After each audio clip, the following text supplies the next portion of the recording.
Halo semuanya, selamat datang kembali di channel Alur Cerita ini.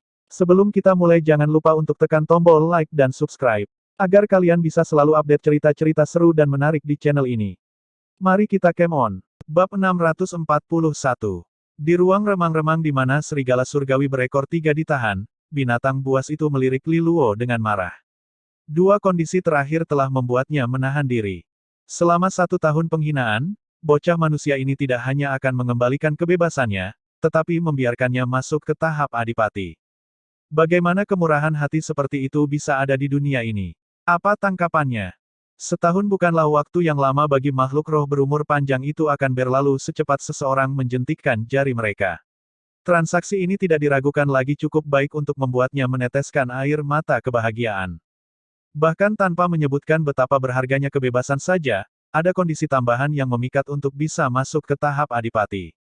Serigala surgawi berekor 3 telah mencapai puncak tahap resonansi surgawi, sebanding dengan berada di tahap resonansi surgawi yang lebih besar. Sebenarnya, itu sudah pada inti dari menerobos tahap adipati, yang berarti bahwa itu bahkan lebih kuat daripada rata-rata kultivator tahap resonansi surgawi besar berkali-kali. Namun, itu telah terjebak di gerbang, tidak dapat menerobos meskipun telah bertahun-tahun mencoba. Langkah terakhir itu sering menghindarinya, dan sulit untuk menembus belenggu yang menahannya di tahap resonansi surgawi. Dan saat ini, seorang manusia kecil berkata dia akan membantunya melakukannya. Itu tidak masuk akal, dan lucu. Terdengar raungan rendah dan tertekan yang bergemuruh dari serigala surgawi berekor 3 di antara taring yang terkatup.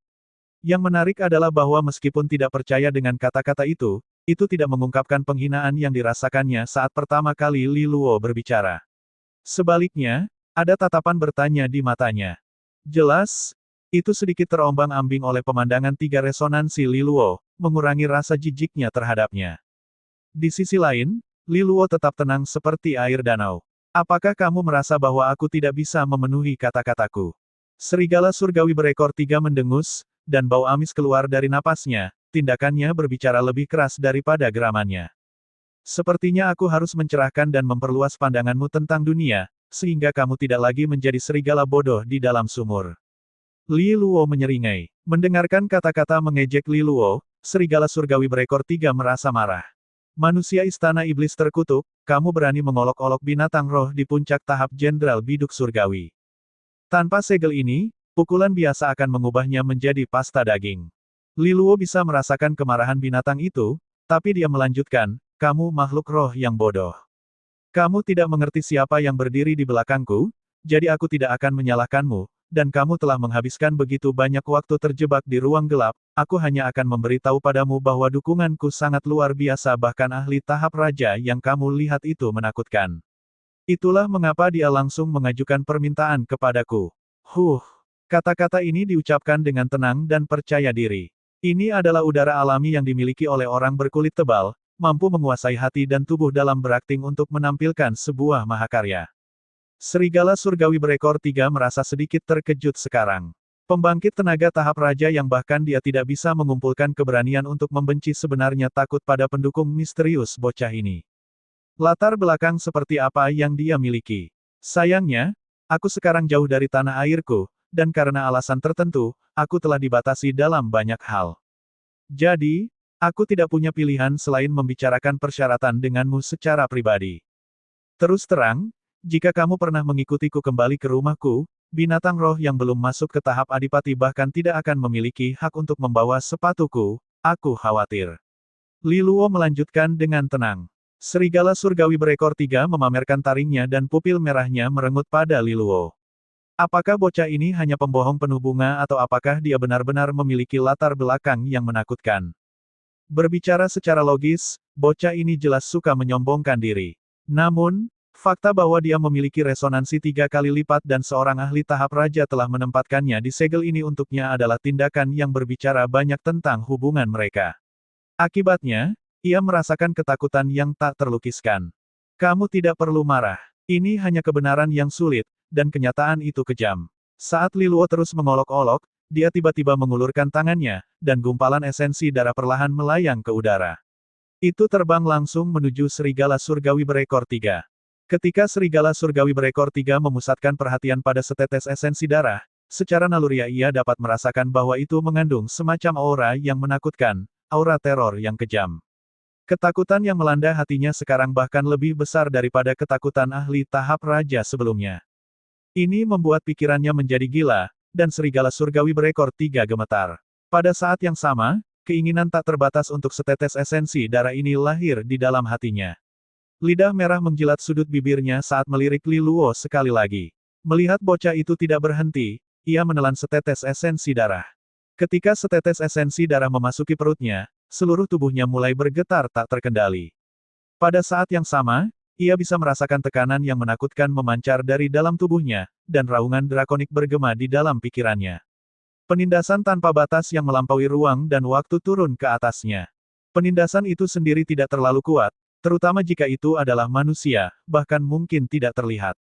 Sayangnya, serigala surgawi berekor 3 dapat dengan jelas merasakan penindasan yang menimpanya dengan keagungan yang tak terlukiskan. Itu adalah tekanan yang dirasakan seseorang ketika mereka berada di hadapan bentuk kehidupan yang lebih tinggi, sesuatu yang tertanam dalam darah setiap makhluk hidup.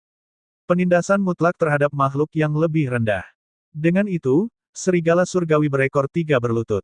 Matanya tidak menyembunyikan keterkejutannya saat menatap Li Luo dengan ekspresi kosong. Akhirnya percaya kata-kata Li Luo. Hanya setetes esensi darah yang mampu menaklukkannya dalam jiwa dan raga. Bocah yang tidak mengesankan ini tidak diragukan lagi memiliki latar belakang yang tidak mampu dia sakiti. Mampu menahan bahkan seorang raja tampaknya tidak terlalu dibuat-buat. Jika bocah ini memiliki latar belakang seperti itu, mengandalkannya mungkin tidak terlalu buruk, terutama jika bisa memasuki tahap adipati. Tanpa sadar, serigala surgawi berekor 3 menarik kembali auranya, dan energi jahat yang dipancarkan darinya berkurang secara drastis. Pikiran itu terlintas saat itu memproyeksikan pemikiran ke arah Li Luo. Bagaimana aku bisa mempercayaimu? Bocah ini terlihat seperti individu yang berbahaya. Bagaimana jika dia tidak mengembalikan kebebasannya atau memenuhi janjinya setelah 1 tahun? Bukankah itu akan bekerja sia-sia? Senyum cerah muncul dari wajah Li Luo. Dia tahu bahwa makhluk itu telah tercerahkan. Ini sudah diduga. Godaan tahap adipati dan kebebasan adalah madu yang terlalu manis untuk ditolak. Li Luo percaya bahwa tidak ada manusia atau binatang yang akan menolak tawaran ini. Li Luo mengangkat tangannya dan berbicara dengan serius sekali. Aku bisa bersumpah demi garis keturunanku. Meskipun aku tidak tahu apakah ada gunanya, aku merasa kamu juga tidak punya banyak pilihan. Serigala surgawi berekor 3 memelototi Li Luo sejenak sebelum tenggelam dalam pemikiran yang mendalam. Seperti yang dikatakan Li Luo, ia tidak punya banyak pilihan, dan jika ia tidak setuju, ia mungkin akan terjebak dalam ruang ini selama sisa keabadian. Segel raja bukanlah sesuatu yang bisa diatasi oleh makhluk roh seperti dirinya sendiri. Karena itu adalah situasi putus asa, akan lebih baik untuk bertaruh saja. Jika bocah di depannya memiliki latar belakang yang dia banggakan, penyerahan sementara ini tidak akan sepenuhnya tidak menyenangkan. Dengan itu, ia berbaring, menunjukkan bahwa ia telah memilih untuk mematuhi persyaratan Li Luo. Pemandangan ini adalah riak kegembiraan di hati Li Luo yang tenang. Meyakinkan serigala surgawi berekor 3 lebih mudah dari yang dia duga. Resonansi rangkap 3 dan latar belakangnya memberikan dorongan yang diperlukan. Serigala surgawi berekor 3 sekarang akan menjadi as terkuatnya di bawah kekuatan seorang adipati. Ia bahkan memiliki kesempatan untuk masuk ke tahap adipati. Bantuan sukarela dari serigala surgawi berekor 3 jauh melampaui kekuatan yang bisa dia tarik dengan nyanyian persembahan surgawi. Jika serigala surgawi berekor 3 tidak jauh lebih kuat darinya sehingga dia akan kesulitan mengendalikannya, dia akan sangat baik melepaskan makhluk roh itu secara langsung, menambahkan petarung tingkat atas untuk memberi tip timbangan yang menguntungkannya. Ekor 3, kita akan menjadi teman pertempuran sekarang. Li Luo dengan antusias berjalan dan menepuk kaki serigala yang besar itu. Kenapa kamu tidak mencoba memanggilku, bos? Jika kamu mengikutiku, kamu akan mendapatkan apapun yang diinginkan hatimu. Jika kamu setia, maka tahap adipati tidak akan berarti apa-apa bagimu. Kamu akan dinobatkan sebagai Raja Serigala Surgawi. Mendengarkan bualan fantastik Li Luo tidak menggerakkannya itu benar-benar mengabaikannya. Sebaliknya, matanya menyapu Li Luo sebelum menutup seolah ingin tidur siang. Jika dia benar-benar menginginkan kesetiaannya, anak nakal ini pertama-tama harus mengunggulinya. Hanya demi kebebasan dan masa depannya, ia bersedia berpura-pura memiliki rasa kesopanan. Bocah bodoh. Dia bergumam dalam hati. Itu adalah malam pertemuan keluarga. Selama periode ini, markas House Luolan telah meningkatkan pertahanan dan kewaspadaan mereka. Master Pavilion yang telah bergabung dengan Jiang Qinghe dan Li Luo juga telah tiba di kota Xia, membawa pasukan paling elit bersama mereka. Manajer Kei juga mengalokasikan sejumlah besar dana untuk menyewa bantuan eksternal. Sebagian besar dari orang-orang ini berada di tahap Jenderal Iblis Bumi, sementara beberapa berada di tahap Jenderal Biduk Surgawi. Sayangnya, mereka semua berada di tahap Mutiara Surgawi karena siapapun yang lebih kuat dari itu mungkin akan membangun reputasi mereka sendiri di dalam kerajaan Xia, dan mereka akan memiliki pemahaman tentang pusaran mengerikan yang merupakan pertemuan keluarga di House Luolan. Bahkan dengan kondisi yang sangat baik, mereka tidak mau melibatkan diri. Terlepas dari itu, House Luolan adalah yang terkuat sejak kedua penguasa keluarga pergi. Di dalam aula diskusi House Luolan, Li Luo dan Jiang Qinghe sedang duduk di depan saat diskusi panas berlangsung. Para eselon tinggi House Luolan yang biasanya tersebar semuanya berkumpul di lokasi ini, menyapa keduanya dan juga melaporkan situasi selama setahun terakhir. Li Luo penuh senyum, dan dia memperlakukan semua orang dengan kehangatan udara mata air. Jiang Qinghe, sebaliknya, tetap tenang tanpa ekspresi. Namun, semua orang tahu bahwa ini adalah kepribadiannya dan tidak tersinggung, malah hanya menunjukkan rasa hormat mereka sepenuhnya padanya.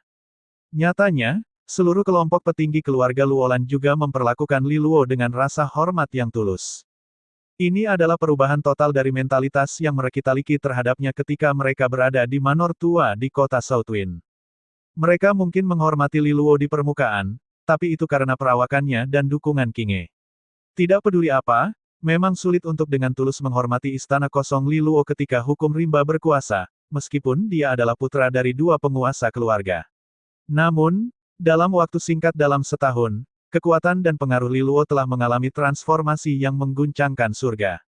Dia tidak hanya melepaskan istananya yang kosong tetapi juga berubah menjadi pengguna resonansi ganda. Pada saat yang sama, dia memasuki perguruan tinggi Astral Sage, menjadi sosok yang bereputasi baik. Faktanya, selama pertemuan cawan suci baru-baru ini, dia bahkan berhasil meraih gelar siswa Aula Bintang 1 terkuat, yang signifikansinya tidak hilang dari mereka. Itu menunjukkan bahwa Li Luo memang memiliki kekuatan dan potensi yang luar biasa di antara rekan-rekannya. Lebih jauh lagi, mereka baru tahu kemarin, tuan muda mereka bahkan telah mencapai tahap Istana Iblis. Hanya 1 tahun waktu yang dia butuhkan untuk pergi dari Istana Kosong ke tahap Jenderal Iblis Bumi. Kecepatan kultivasi yang sangat cepat ini mengejutkan siapa saja yang mendengarnya. Itu bahkan lebih cepat daripada orang-orang seperti Jiang Qinghe. Sepertinya resonansi gandanya tidak terkenal dengan sia-sia. Dengan demikian, transformasi Li Luo telah membawa kelegaan yang lebih besar dan kejutan yang menggembirakan bagi jajaran atas keluarga Luolan. Li Luo juga adalah tuan muda yang sah. Potensi besarnya berarti bahwa jika House Luolan dapat mengatasi cobaan pertemuan keluarga, itu pasti akan didorong ke ketinggian baru di masa depan. Mungkin saja mereka bisa mencapai kehebatan yang melampaui para penguasa keluarga sebelumnya. Akibatnya, meskipun pertemuan keluarga menjulang di atas kepala, demonstrasi bakat dan kekuatan Li Luo telah meyakinkan para tetua yang gelisah dan gelisah, memberi mereka ketenangan pikiran. Inilah yang diharapkan dari garis keturunan penguasa keluarga. Li Luo dapat melihat perubahan dalam pikiran mereka, jadi dia tahu bahwa tujuannya telah tercapai. Dengan pertemuan keluarga besok, memastikan bahwa pihaknya tetap yakin dan tenang sangatlah penting. Ini akan memungkinkan mereka untuk menunjukkan kehebatan penuh mereka. Jika bukan karena ingin menyembunyikan sisa kartunya, dia bahkan mungkin memamerkan 3 resonansinya. Meskipun resonansi 3 kali lipat tidak berarti banyak dalam hal kekuatan tempur, mereka melambangkan kejeniusan dan potensi yang jarang terlihat. Ini tidak hanya akan menghasut dan menginspirasi anak buahnya, tetapi juga membuat mereka mengikutinya dengan setia, dengan sedikit kemungkinan pengkhianatan. Li Luo dan Jiang Qinghe terus menghabiskan sebagian besar sore hari menyapa arus orang yang tak ada habisnya, hanya diakhiri menjelang makan siang. Ketika kerumunan berangsur-angsur bubar, Li Luo menggeliat dengan lelah. Tapi kemudian dia melihat senyum kecil muncul di pipi putih kecil Jiang Qinghe, menunjukkan kebahagiaannya. Apa yang kamu pikirkan? Dia bertanya. Dalam pikiran mereka, kamu telah menjadi tuan muda yang sebenarnya dari House Luolan. Ini adalah hasil yang telah kamu ukir dengan tanganmu sendiri setelah 1 tahun usaha yang melelahkan. Aku bahagia untukmu, jawab Jiang Qinghe. Li Luo tersenyum. Mari kita tinggalkan perayaan untuk besok. Jiang Qinghe sedikit mengangguk dan kemudian berdiri. Ayo pergi ke Paman Biao. Kita perlu membicarakan urusan besok dengannya. Li Luo juga mengangguk, dan karena Paman Biao adalah satu-satunya anggota adipati keluarga Luolan, dia adalah bagian penting dari rencana apapun. Keduanya meninggalkan ruang diskusi dan menuju ke halaman dalam, tiba di dapur Paman Biao. Saat masuk, mereka melihat Paman Biao sedang mengasah pedang pemotong babinya, yang telah diwarnai dengan banyak lekukan merah. Bilahnya berkilau di bawah sinar matahari, memantulkan cahaya dingin yang menyebabkan jantung seseorang berdebar kencang. Menyadari bahwa keduanya telah tiba, dia berhenti dan mengangkat pedangnya ke arah cahaya sambil mendesah. Aku tidak pernah berpikir bahwa pedangku akan melihat cahaya matahari setelah bertahun-tahun. Akhirnya kita bisa melihat Paman Biao mengungkapkan kekuatan sejatinya. Kami sudah lama menunggu. Li Luo menyeringai. Paman Biao menggelengkan kepalanya saat dia menjawab, terdengar sedikit kecewa, sayang sekali aku tidak lagi berada di masa jayaku. Jiang Qinghe langsung bertanya, Paman Biao, dapatkah kamu memberitahu kami tahap seperti apa kamu saat ini? Kekuatan seperti apa yang kamu miliki dan tingkat adipati apa yang dapat kamu tangani? Li Luo menatap Ox Biao Biao dengan penuh perhatian. Karena pertemuan keluarga diadakan besok, adipati dari kerajaan Xia pasti akan ikut campur, jadi mereka harus mengerahkan adipati mereka sendiri untuk menjaga moral pihak mereka. Kalau tidak, pihak mereka mungkin berbalik dan lari daripada melawan pertempuran yang mustahil. Ox Biao Biao mengelus dagunya dan tersenyum. Adipati memiliki 9 tingkat, dan sebagian besar dari mereka yang telah kalian lihat di kerajaan Xia adalah yang terbaik di tingkat pertama atau kedua. Aku mungkin tidak bentrok dengan banyak dari mereka secara langsung, tetapi dari informasi yang diberikan orang tua kalian, kerajaan Xia Adipati hanyalah rata-rata. Namun, itu tidak terduga, mengingat kita berada di benua ilahi luar dan oleh karena itu tidak dapat dibandingkan dengan orang-orang di benua ilahi dalam. Pada saat yang sama, ini tidak berarti bahwa mereka benar-benar sampah. Presiden Bank Naga Emas Yu, Wakil Kepala Sekolah Perguruan Tinggi Astral Sage Susin, bocah berapi-api keluarga Jian, dan pemangku Raja Istana ini adalah keempat orang tuamu yang dikatakan sebagai adipati terkuat di kerajaan Xia. Nilai pemangku raja adalah yang paling terkenal. Dia adalah seseorang yang telah menyembunyikan dirinya secara mendalam dan memiliki hati yang ambisius. Ada pepatah tentang 9 tingkat seorang adipati, 1 tingkat, 1 lapisan surga. Setiap kelas menunjukkan kesenjangan besar antara yang berikutnya. Semuanya sama di bawah kekuatan seorang adipati. 1 tingkat akan memungkinkan mereka untuk membantai semua. Pada titik ini, Ox Biao Biao sekali lagi mengangkat pedang penyembelih babi di tangannya. Selama mereka berada di sekitar markas keluarga Luolan, bahkan 4 orang yang aku sebutkan tidak akan dapat melakukan apapun dengan aku di sekitar. Wow, Paman Biao. Kamu benar-benar luar biasa. Li Luo bersorak sambil memujinya. Ini adalah pertama kalinya dia mengetahui bahwa Presiden Yu dan Wakil Kepala Sekolah Su Xin berada di kelas 4. Anak nakal keluarga Jian yang berapi-api, yang seharusnya adalah penguasa keluarga dari keluarga Jian, Su Qinghuo. Itu juga sedikit mengejutkan. Kalau dipikir-pikir, orang tuaku sudah menjadi adipati kelas 4 ketika mereka pergikan. Li Luo bertanya. Ox Biao Biao tersenyum dan mengangguk. Aku pikir begitu. Mereka memecahkan rekor sebagai adipati termuda kerajaan Xia, tapi saya pikir rekor mereka akan dikalahkan oleh Qinghe dan aku dalam beberapa tahun. Li Luo membual dengan percaya diri. Jiang Qinghe dengan tak berdaya menjawab, kultivasi sebelum tahap resonansi surgawi bisa cepat, terutama jika tubuh seseorang sangat berbakat. Namun, tahap resonansi surgawi adalah jurang yang sangat besar, dan banyak dari mereka yang dengan mudah naik ke tahap itu dengan paksa dihentikan dari kemajuan lebih lanjut. Pada tahap resonansi surgawi, seseorang memerlukan periode akumulasi dan kesempatan. Menembus tingkat istana iblis dari tahap master resonansi dalam waktu 1 tahun tidak berarti banyak. Ox Biao Biao juga tersenyum. Akal sehat juga menentukan. Namun, tuan muda kita tidak kekurangan potensi maupun peluang. Memecahkan rekor orang tuanya bukanlah hal yang mustahil. Namun, dia berhenti, dan senyuman palsu muncul di wajahnya. Satu-satunya masalah adalah, Tuan muda, apakah menurutmu orang tuamu hanya masuk ke tahap adipati setelah mereka tiba di kerajaan Xia? Kalimat terakhir itu menghantam Li Luo seperti sambaran petir tiba-tiba, dan bahkan Jiang Qinghe sedikit terkejut. Keduanya menatap Paman Biao. Implikasi dari pertanyaannya sangat mengejutkan. Paman Biao, apa yang ingin kamu katakan? Li Luo bertanya dengan heran. Ox Biao Biao terus tersenyum manis. Bukankah aku cukup jelas? Siapa yang memberitahumu bahwa Li Taixuan dan Tan Tailan masuk ke tahap adipati di kerajaan Xia? Li Luo angkat bicara. Yah, semua orang di kerajaan Xia berkata begitu. Dan apakah itu berarti mereka benar? Ox Biao Biao bertanya. Li Luo dan Jiang Qinghe saling berhadapan dengan bingung, dan keduanya berpikir keras. Pada titik ini, Jiang Qinghe mengklarifikasi pemikiran di kepalanya. Paman Biao, apakah kamu mengatakan bahwa Tuan dan Nyonya sudah menjadi adipati jauh sebelum mereka tiba di kerajaan Xia? Jika demikian, mengapa mereka hanya mengungkapkan bahwa mereka berada di tahap adipati setelah mereka tiba? Apakah mereka itu mencoba menyembunyikan? Ox Biao Biao tersenyum. Yah, mereka tidak melakukannya dengan sengaja.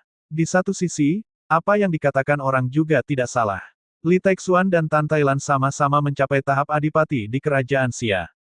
Perbedaannya adalah mereka tidak membuat terobosan baru, tetapi malah berhasil mendapatkan kembali kekuatan mereka. Memang, mereka berhasil mencapai tahap adipati lagi setelah mereka tiba di kerajaan Xia.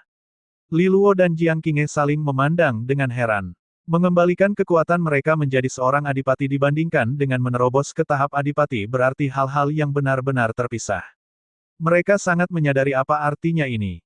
Rekor Li Taixuan dan Tan Tailan untuk menembus tahap adipati harus dimajukan beberapa tahun. Mereka jenius yang menjengkelkan. Seluruh kerajaan Xia telah meremehkan orang tuanya. Li Luo awalnya menjunjung tinggi orang tuanya, tetapi jelas bahwa kenyataannya bahkan lebih menakutkan.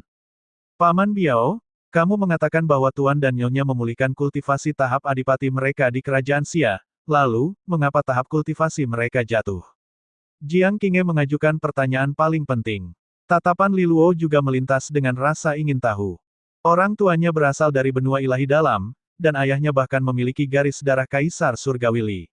Ini pasti merupakan kemampuan yang sangat kuat di benua ilahi bagian dalam, namun dia harus mencari perlindungan di tanah miskin ini. Apa yang sebenarnya terjadi? Ox Biao Biao terdiam sejenak. Sesuatu memaksa mereka untuk meninggalkan benua ilahi bagian dalam. Aku akan memberitahumu lebih banyak tentang itu setelah pertemuan keluarga. Itulah yang penting sekarang. Li Luo dan Jiang Qinghe juga menunjukkan persetujuan mereka. Apapun yang terjadi besok akan menentukan arah masa depan mereka. Sejujurnya Pei Hao bukanlah ancaman. Yang lebih memprihatinkan adalah adipati yang akan mengambil tindakan, renung Li Luo.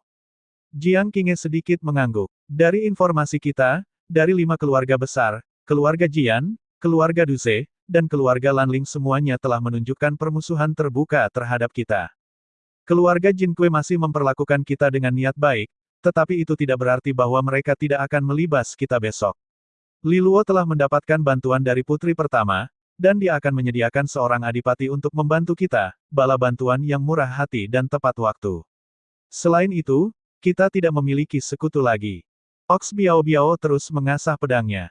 Yang mendambakan keluarga Luolan mungkin tidak terbatas pada keluarga besar. Faktanya, yang mengendalikan Pei Hao mungkin bukan salah satu dari mereka. Tatapan Li Luo melintas. Paman Biao, bisakah kamu menjelaskan sedikit lagi? Bukankah kamu bertanya tentang siapa yang telah memanipulasi lotre kematian, memaksa Li Taixuan dan Tan Tailan ke medan perang bangsawan? Sederhananya, keluarga besar tidak memiliki kekuatan atau pengaruh untuk mengendalikan lotre kematian. Ox Biao Biao bergumam dengan tidak antusias. Li Luo merasa hatinya tenggelam. Lotre kematian diselenggarakan oleh perguruan tinggi Astral Sage, Istana Kerajaan, dan Bank Naga Emas. Mungkinkah ketiganya memiliki sulur dalam krisis ini juga? Apakah mereka akan dipaksa untuk mengambil tindakan pencegahan tambahan terhadap 3 faksi tingkat atas kerajaan Xia? Itu akan menjadi situasi yang merepotkan. Aku tidak mengatakan bahwa kita harus waspada terhadap ketiga faksi ini. Kekuatan yang dapat mereka bawa sangat besar, tetapi politik internal mereka juga kacau. Bukan tidak mungkin untuk membayangkan bahwa beberapa faksi batin mereka memiliki pemikiran lain, meskipun mereka netral secara keseluruhan. Kita seharusnya tidak memperlakukan mereka sebagai musuh atau mengurangi kewaspadaan kita terhadap mereka, jelas Ox Biao Biao. Duo ini juga mengakui hal ini. Dengan demikian, jumlah adipati yang akan muncul besok tidak akan sedikit. Tuan muda, kamu harus mempersiapkan diri, lanjut Ox Biao Biao. Ini adalah bencana, tidak perlu terlalu khawatir. Keluarga Luolan masih memiliki formasi pertahanan. Bahkan jika itu melemah, itu masih merupakan kekuatan yang harus diperhitungkan. Adipati yang tamak itu mungkin belum tentu berani menerobos masuk secara terbuka. Aku pikir rencana mereka adalah untuk memacu Pei Hao maju, membuatnya berjuang dan mencapai posisi penguasa keluarga. Dengan suksesi penguasa keluarga diselesaikan, mereka secara alami akan dapat mengendalikan formasi pertahanan. Dengan pikiran, Pei Hao bisa saja menghilangkannya dan membuka gerbang untuk dimasuki para serigala. Namun, jika dia gagal dalam perjuangannya, formasi pertahanan akan mempertahankan kemampuannya untuk melemahkan para ahli adipati. Dan jika ada di antara mereka yang berani mengambil langkah dalam alasan ini, bahkan jika ada sejumlah besar dari mereka, pedang penyembelih babi ku akan membuat mereka merasakan sakit. Ox Biao Biao menyeringai pada Li Luo. Jadi, Tuan Muda, kamu tidak perlu terlalu khawatir. Pertarungan untuk posisi penguasa keluarga adalah pertempuran yang sangat penting. Jika kamu bisa mengatasinya, situasi kita akan membaik. Tentu saja, kamu tidak boleh meremehkan Pei Hao. Dia adalah serigala bermata putih yang menggigit tangan yang memberinya makan.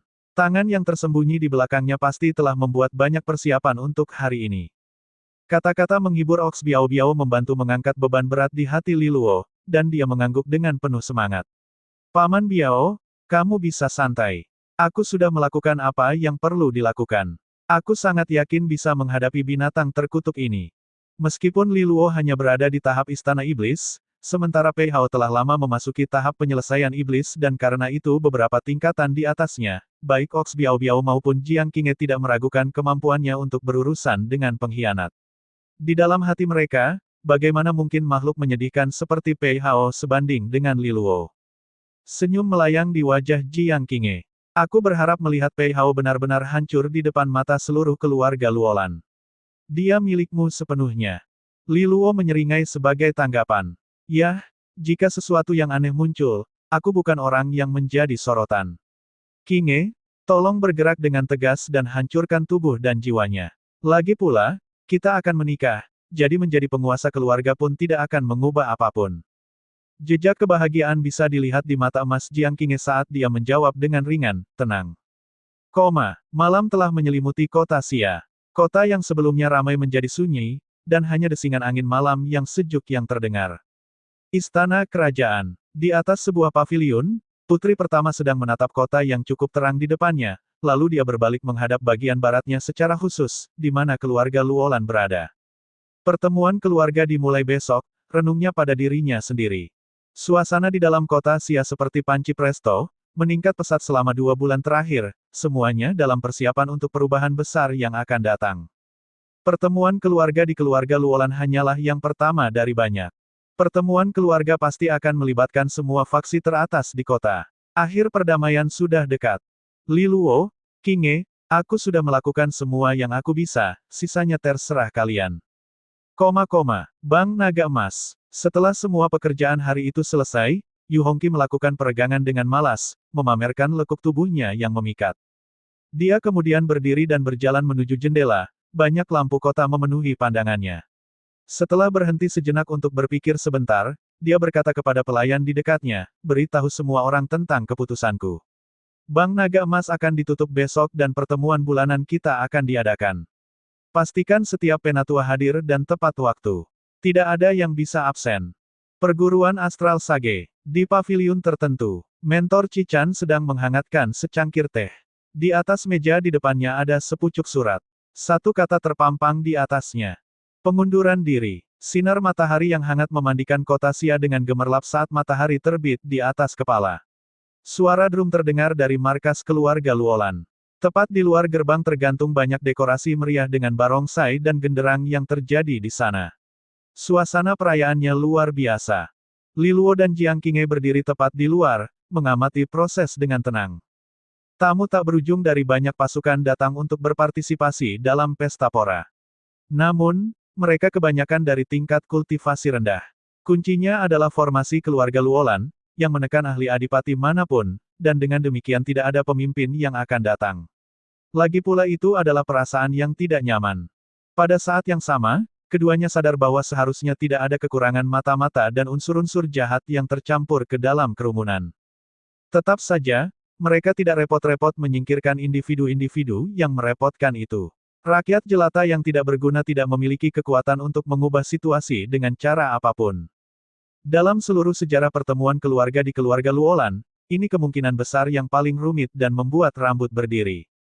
Li Luo tak berdaya tersenyum pada Jiang Qinghe. Acara yang biasa adalah salah satu kegembiraan perayaan di mana pejabat tinggi keluarga Luolan akan memimpin pasukan mereka ke markas besar untuk membuat laporan tahunan tentang hasil tahun ini. Pada saat yang sama, penguasa keluarga akan memberi penghargaan kepada yang layak dan rajin, memastikan bahwa ini adalah hari yang dinantikan semua orang. Pertemuan keluarga hari ini tidak akan sama. Jiang Qinghe mengangguk. Keluarga Luolan pasti akan mendapatkan kembali kemegahannya di masa depan. Kita akan mengatasi cobaan ini dan menggunakannya sebagai cara untuk memperkuat diri kita sendiri. Tonik ini tampaknya cukup bagus. Daftarkan aku yakin, canda Li Luo menanggapi sambil mengangkat kepalanya.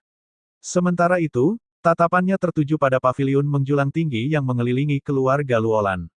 Kemungkinan banyak individu dari setiap faksi ada di sana saat ini, mengamati perubahan yang terjadi di sini. Aku benar-benar ingin melihat berapa banyak serigala lapar yang mendambakan sepotong daging yang lezat ini. Kilatan dingin melintas di mata Li Luo. Tepat pada saat ini, Yuan Qing, Lei Zhang, dan banyak individu berpangkat tinggi lainnya dari keluarga Luolan yang setia kepada keduanya telah berjalan ke depan gerbang. Mereka membungkuk hormat. Salam, Tuan Muda, Nona Muda. Li Luo dan Jiang Qinghe semuanya tersenyum saat mereka melambai kepada mereka. Setelah itu, Kei Wei memberitahu seorang pelayan untuk membawakan anggur segar untuk para tamu. Ini adalah proses yang biasa. Setelah menerima anggur, mereka membungkuk sekali lagi. Saat ini, keduanya tiba-tiba mengangkat kepala, dan perhatian mereka diarahkan ke depan. Gelombang sosok datang berjalan ke depan, membelah kerumunan dengan momentum yang bergejolak, langsung menghadap ke gerbang markas. Tuan Muda, bisakah Anda memberi saya secangkir anggur apresiasi itu?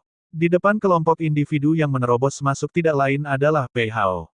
Dia memiliki wajah penuh senyum saat berbicara langsung dengan Jiang Qinghe dan Li Luo. Ekspresi Yuan Qing menjadi dingin dan dia melambaikan tangannya, memanggil pasukan pendukungnya. Masing-masing menyalurkan kekuatan resonansi di dalamnya, menyebabkan ledakan kekuatan resonansi meledak ke udara. Suasana pesta berubah tegang dalam sekejap mata. Demikian pula, kelompok besar di belakang Pei Hao mulai menghunus senjata mereka, menyalurkan kekuatan resonansi mereka sendiri sebagai tanggapan. Yuan Qing, apakah kamu mencoba untuk melanggar peraturan yang ditetapkan oleh penguasa keluarga? Atau mungkin, kamu mencoba untuk menyebarkan perbedaan pendapat dan menghancurkan seluruh keluarga dengan tindakan sembronomu? Seorang pria berambut putih berkomentar sambil menatap Yuan Qing tanpa emosi. Su Tianling, kamu masih berani menyebut dua penguasa keluarga? Yuan Qing menjawab dengan gemuruh. Salah satu leluhur lainnya, Mo Cheng, tertawa kering saat melihat Li Luo dan Jiang Qinghe. Tuan Muda, mungkinkah Anda berencana untuk memblokir masuknya semua tetua? Li Luo memelototi ketiganya sebelum matanya menyapu kelompok di belakang mereka, beberapa di antaranya bahkan tampak akrab. Mereka memang sesepuh keluarga Luolan. Di masa mudanya, dia bahkan menerima hadiah dari beberapa dari mereka. Semua orang di sini tampaknya adalah sesepuh dari keluarga Luolan, dan kalian semua telah memberikan kontribusi yang sangat besar untuk keluarga Luolan di masa lalu. Li Luo jatuh ke dalam perenungan yang mendalam sebelum berbalik menghadapi orang-orang ini dengan penuh perhatian. Atas nama kontribusi kalian di masa lalu, aku akan memberi kalian satu kesempatan terakhir untuk menjawab. Selama pertemuan keluarga ini, apakah kalian berencana untuk memihak Pei Hao sampai akhir? Para master pavilion yang berada di belakang Pei Hao membuat ekspresi mereka menjadi kaku dan tidak wajar. Pei Hao melihat perubahan di wajah mereka tetapi hanya tersenyum. Tuan Muda, tidakkah menurutmu kamu harus menghindarkan diri dari kata-kata naif itu? Apakah kamu benar-benar merasa ada pilihan lain yang tersisa untuk mereka? Orang-orang di belakangnya diam-diam dan murung setuju. Ini disambut dengan kepala gemetar, dan Li Luo tidak mencoba lagi. Namun, Tuan Muda, jika Anda benar-benar tidak ingin pertemuan keluarga berubah menjadi perkelahian habis-habisan, mengapa Anda tidak memikirkan proposal aku dari sebelumnya? Pei Hao menyarankan dengan gembira. Ini adalah proposal di mana dia dan Li Luo akan mengambil peran sebagai penguasa keluarga ganda. Kamu serigala bermata putih. Tidakkah kamu pikir kamu harus menghindarkan diri dari kata-kata naif itu? Li Luo tersenyum saat mengembalikan kata-kata yang sama padanya. Sudut mulutnya sedikit berkedut, tapi senyum tetap menggantung di wajahnya. Sayangnya, tampaknya sebagian besar kehangatan dalam senyumnya telah digantikan dengan sikap dingin yang menyendiri. Tetua Yuan, tolong biarkan mereka lewat. Pengunjung ini mungkin bukan tamu kita, tapi kita tidak akan pernah menolak untuk menunjukkan keramahan kepada mereka, sesuai aturan kita. Li Luo melambaikan tangannya dengan murah hati. Jika mereka menolak masuknya Pei Hao ke markas untuk pertemuan keluarga, segudang masalah akan muncul.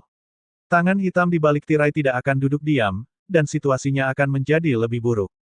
Setelah itu, Li Luo dan Jiang Qing'e berbalik untuk memasuki markas secara langsung. Ketika Yuan King mendengar perintah itu, dia hanya mendengus ke arah Pei Hao sebelum melambaikan tangan kepada para penjaga. Pei Hao membalas tatapan dingin Yuan King, hanya mengamati sekeliling sebelum mengarahkan kelompoknya. Pasukan kedua belah pihak menggiling ke markas saat gemuruh genderang berlanjut. Satu-satunya perbedaan adalah bahwa ketukan sebelumnya menandai perayaan, tetapi yang ini dicampur dengan niat membunuh. Dalam tanah yang luas di markas, kedua belah pihak duduk, dengan Li Luo dan Qing'e duduk di depan dua baris meja. Di sebelah kanan adalah Yuan King, Lei Zhang, Kai Wei, dan sisanya di faksi mereka. Kiri secara alami diisi oleh Pei Hao, Su Tianling, Mo Cheng, dan sekutu mereka. Di dalam lapangan, penampilan lincah menjadi pusat perhatian, berusaha meringankan suasana. Ini juga sesuatu yang telah terjadi di tahun-tahun sebelumnya. Satu-satunya perbedaan adalah tidak ada pesta pora atau obrolan meriah. Semua orang tahu arus bawah gelap yang mendasari pertemuan keluarga hari ini. Dengan demikian, suasana riuh yang biasa memiliki latar belakang yang sangat menyedihkan, hampir mirip dengan perayaan di acara pemakaman. Semua orang memiliki ekspresi dingin. Mereka jelas bahwa bahkan jika upaya besar dilakukan untuk mempertahankan fasad ini, semuanya tidak akan ada artinya sebelum pertempuran sengit yang akan meledak. Hari ini adalah tanggal di mana malapetaka akan menimpa keluarga Luolan. Di seberang markas, di atas paviliun dekat danau. Seorang pria jangkung dan tegap berjubah hijau sedang duduk bersila.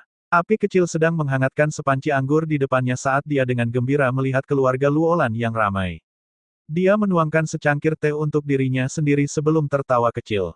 Li Taixuan, aku persembahkan secangkir anggur ini untukmu saat aku mengantar keluarga Luolan. Jubahnya dihiasi dengan simbol nyala api, lambang keluarga Jian. Pria ini tidak lain adalah penguasa keluarga dari keluarga Jian, Zhu Qinghuo. Dia menaburkan secangkir anggur panas ke tanah sebelum dia sekali lagi mengalihkan perhatiannya ke arah keluarga Luolan.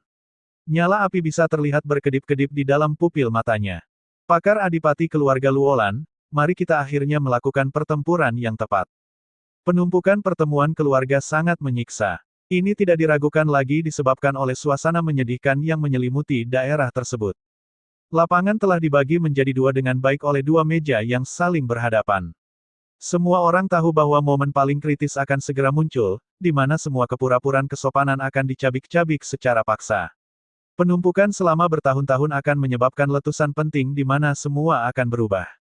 Dengan demikian, tidak ada yang bisa memperhatikan atau menghargai pertunjukan yang sedang berlangsung. Waktu berlalu dengan cara yang menyakitkan. Matahari terik yang menjulang di atas kepala berangsur-angsur melewati puncak dan mulai terbenam. Pada saat yang sama, kegiatan memasuki tahap kedua mereka. Akan ada kompetisi antara Master Pavilion. Di tahun-tahun sebelumnya, pemenang terakhir akan diberi hadiah yang sangat besar oleh penguasa keluarga. Namun, kompetisi yang sama ini juga akan menyulut suasana dan membuat semua orang melepaskan diri. Tetapi hal-hal akan sedikit berbeda tahun ini. Dulu berteman, sekarang mereka akan saling berhadapan sebagai musuh bebuyutan. Ini bukan kontes sparring, ini adalah pertarungan sampai mati. Dengan demikian, kompetisi Master Pavilion pasti akan memiliki unsur pertumpahan darah. Genderang menggelegar tanpa henti di dalam markas besar keluarga Luolan, intensitasnya berangsur-angsur meningkat. Di tengah alun-alun beraspal Bluestone, gelombang kekuatan resonansi yang kuat dipancarkan saat dua siluet mulai bertukar pukulan. Setiap serangan diresapi dengan niat untuk membunuh, kemiripan kesopanan sebelumnya diganti dengan haus darah belaka. Dalam beberapa tahun terakhir, pertarungan seperti itu akan diiringi dengan sorak-sorai, tetapi lapangan benar-benar sunyi hari ini. Semua orang hanya menonton diam-diam, mencengkeram senjata mereka dengan erat. Setelah Master Pavilion menyelesaikan pertempuran mereka, pertemuan keluarga akan mencapai klimaksnya dan fase terpenting. Upacara penyalaan dupa. Mengapa? Hanya penguasa keluarga yang sah yang berhak menyalakannya. Keluarga Luolan saat ini tidak memiliki penguasa keluarga resmi. Siapapun yang ingin memiliki gelar itu harus melalui serangkaian prosedur. Seseorang harus dikonfirmasi oleh anggota pengawas dari seluruh keluarga. Li Luo dan Pei Hao sedang menunggu momen penting ini. Di tengah suasana tertekan, Li Luo tetap santai dan tenang, diam-diam menunggu waktunya. Di akhir kompetisi, matahari hampir terbenam. Seluruh langit diselimuti oleh kegelapan yang suram, hampir mencerminkan suasana hati semua orang. Pada titik ini, di bawah pengawasan penonton, Li Luo mulai bangkit dari tempat duduknya. Tuan muda, tidak perlu terburu-buru. Kita harus membicarakan masalah ini dengan upacara penyalaan dupa. Pei Hao menyeringai sambil menyeringai. Meskipun Tuan Muda adalah darah dan daging penguasa keluarga dan memiliki hak untuk mewarisi posisi penguasa keluarga, sesuai aturan penguasa keluarga, seseorang juga memiliki hak untuk memperjuangkan posisi jika dia dapat memperoleh pengakuan dua tetua. Pei Hao adalah tetua keluarga Luolan. Dia telah melayani keluarga Luolan dengan setia selama bertahun-tahun dan aku percaya bahwa semua orang mengetahui hal ini jauh di lubuk hatinya. Sebagai murid penguasa keluarga yang dalam nama, aku yakin dia memiliki hak untuk mencapai posisi penguasa keluarga. Tuan, Mo Cheng dan aku, sebagai leluhur keluarga, telah merenungkan masalah ini sejak lama. Kami berencana untuk mencalonkan Pei Hao, dan dengan demikian, Tuan Muda, kami akan mengundang Anda untuk mundur selangkah untuk upacara penyalaan dupa, Su Tianling dengan dingin berbicara. Mo Cheng menyatakan persetujuannya dengan anggukan. Kami mengundang Tuan Muda untuk mematuhi aturan yang ditetapkan oleh penguasa keluarga, untuk melibatkan Pei Hao dalam pertarungan. Pemenangnya akan menjadi penguasa keluarga. Li Luo, Yuan Qing, Lei Zhang, dan yang lainnya marah mendengar pernyataan ini. Hewan-hewan ini akhirnya menunjukkan niat jahat mereka. Pei Hao juga berdiri dan melirik Li Luo. Melawan Tuan Muda tidak berbeda dengan menindas yang lemah. Jika Tuan Muda bersedia membiarkan murid Jiang bertarung atas namanya, itu juga bisa diterima. Konsesi ini mengejutkan Li Luo, dan dia menilai Pei Hao. Si bodoh ini ingin menantang Jiang Qinghe secara langsung. Dia bahkan mengambil inisiatif untuk melakukannya. Jelas bahwa dia telah membuat persiapan yang ditargetkan. Aku tidak ingin mendengar kata-kata, murid Jiang, dari mulut kotormu. Kamu dan aku berbeda, kamu hanyalah seorang murid dalam nama yang diterima karena faktor iba, kamu harus berlutut dan memohon selama 3 hari sebelum guru dan nyonya akhirnya mengalah. Jika tidak, mengapa kamu dipilih? Kamu adalah orang tersesat yang mereka ambil dari jalan dan diberi identitas baru karena belas kasihan mereka. Tidak ada yang lain, tidak lebih. Mata emas Jiang Qinghe memelototi Pei Hao saat kata-katanya yang tajam memotong seperti pedang. Omelan kejam menyebabkan senyum di wajah Pei Hao surut, dan tatapannya menjadi dingin. Kau meremehkanku. Berdasarkan apa? Apa hakmu? Li Luo melambaikan tangannya, sepertinya berusaha meredakan situasi saat dia berbicara dengan penuh perhatian. Tidak, tidak, kamu salah. Dia tidak pernah meremehkanmu. Kamu terlalu melebih-lebihkan dirimu sendiri. Dia tidak pernah menempatkanmu di matanya. Penampilan penonton menjadi sedikit aneh. Keduanya hanya bergiliran menghinanya. Apakah rencana mereka untuk membuatnya marah sampai-sampai dia bisa mati karena kapal pecah? Pei Hao, tenang. Kata-kata saja tidak bisa mengubah situasi, Su Tianling mengingatkannya. Pei Hao menarik napas dalam-dalam, dan sedikit embun beku terlihat di matanya. Dia tidak terus bertengkar, langsung melompat ke tengah alun-alun beraspal Bluestone, menantang Li Luo dengan cemberut. Tuan Muda, tolong. Karena kamu ingin mewarisi bisnis Tuan dan Nyonya, kamu harus menunjukkan kekuatan yang sesuai. Jika tidak, jangan salahkan seniormu karena mengambil apa yang kamu hargai. Senyum dingin muncul di wajah Pei Hao. Lagi pula aku melakukan ini demi kebaikan keluarga. Istana Kerajaan. Putri pertama mengangkat wajahnya yang menawan saat dia mengagumi bulan sabit yang tergantung di langit. Setelah memperkirakan bahwa sudah waktunya, dia jatuh ke dalam perenungan yang mendalam sebelum akhirnya melambaikan tangannya. Kekosongan di belakangnya beriak, dan sesosok berpakaian merah muncul. Itu adalah seorang penatua dengan ekspresi baik hati dan temperamen yang sedikit feminin. Dia membungkuk dalam-dalam di depan sang putri. Yang mulia, tetua berjubah merah itu tersenyum. Kepala pelayan Qin, aku khawatir aku harus merepotkanmu dengan sedikit perjalanan. Ingat, tidak ada yang boleh memasuki keluarga Luolan. Yang perlu kamu lakukan hanyalah tetap berada di luar dan menghalangi adipati manapun untuk melangkah lebih jauh, kata perintah putri pertama. Setiap adipati yang ingin memasuki keluarga Luolan pada saat ini tidak diragukan lagi adalah musuh yang mendambakan rahasia yang ada di dalamnya. Orang hanya bisa membayangkan sungai darah yang akan mengalir melalui jalan-jalan di luar keluarga Luolan malam ini. Kepala pelayan Qin tersenyum dan mengangguk sebelum dia menghilang seperti kepulan asap, benar-benar menghilang. Merasakan udara kosong di belakangnya, putri pertama melengkungkan satu tangan ke belakang bahunya, tangan lainnya dengan ringan mengetuk balok batu keras yang dingin di depannya. Angin perubahan akan turun ke seluruh kota malam ini. Tidak ada yang bisa menghindarinya. Di distrik di luar istana kerajaan, bayangan seperti asap melewati koridor yang luas, halus dan hampir tak terlihat. Tiba-tiba, resonansi es diaktifkan dan menyebabkan suhu di sekitarnya anjlok, menciptakan kristal es. Siluet sesepuh berjubah merah diperlambat oleh embun beku yang tiba-tiba muncul secara bertahap di tengah koridor. Yang lebih tua tentu saja adalah kepala pelayan Qin. Dia tidak lagi tersenyum pada saat ini, alisnya berkerut saat dia melihat sekeliling. Sungguh kekuatan resonansi es yang tirani. Gubernur Zong, Anda tampaknya telah mengambil langkah maju setelah bertahun-tahun. Udara dingin mulai mengembun di depan matanya, dan seorang pria parubaya yang agak kurus akhirnya terbentuk.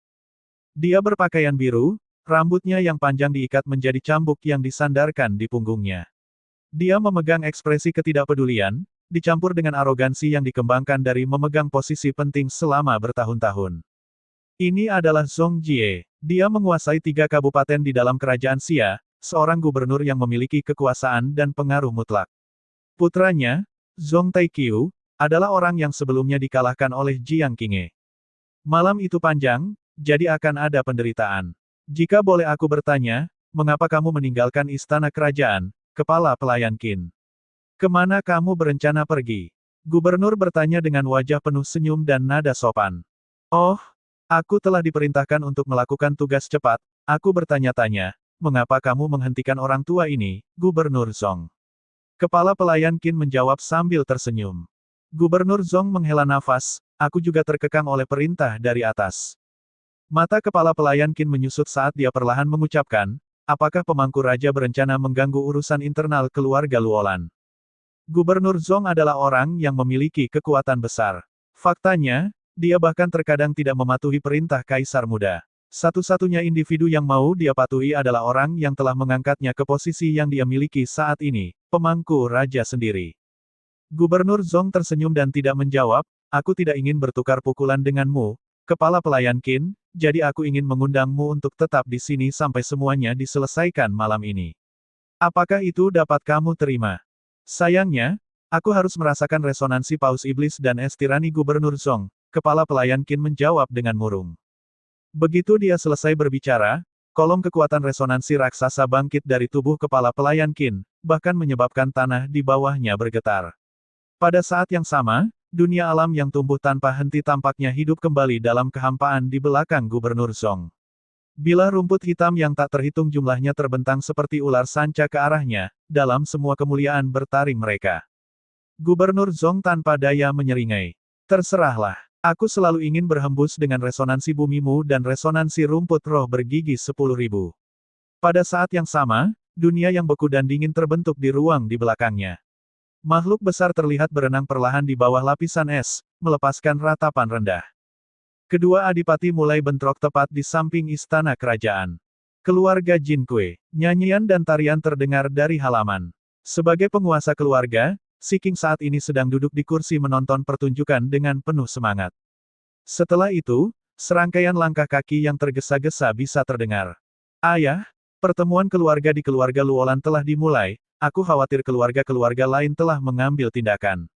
Apakah kita tidak akan melakukan apa-apa? Yang berbicara adalah Si Tianming dan Si Qiuying. Kedua bersaudara itu memiliki jejak urgensi di wajah mereka. Ya, ayah. Jika keluarga Jian dan keluarga Duze memasuki pertempuran dan mengalahkan keluarga Luolan, aku khawatir keluarga Jin Kui akan menjadi yang berikutnya. Si Qiuying buru-buru menambahkan.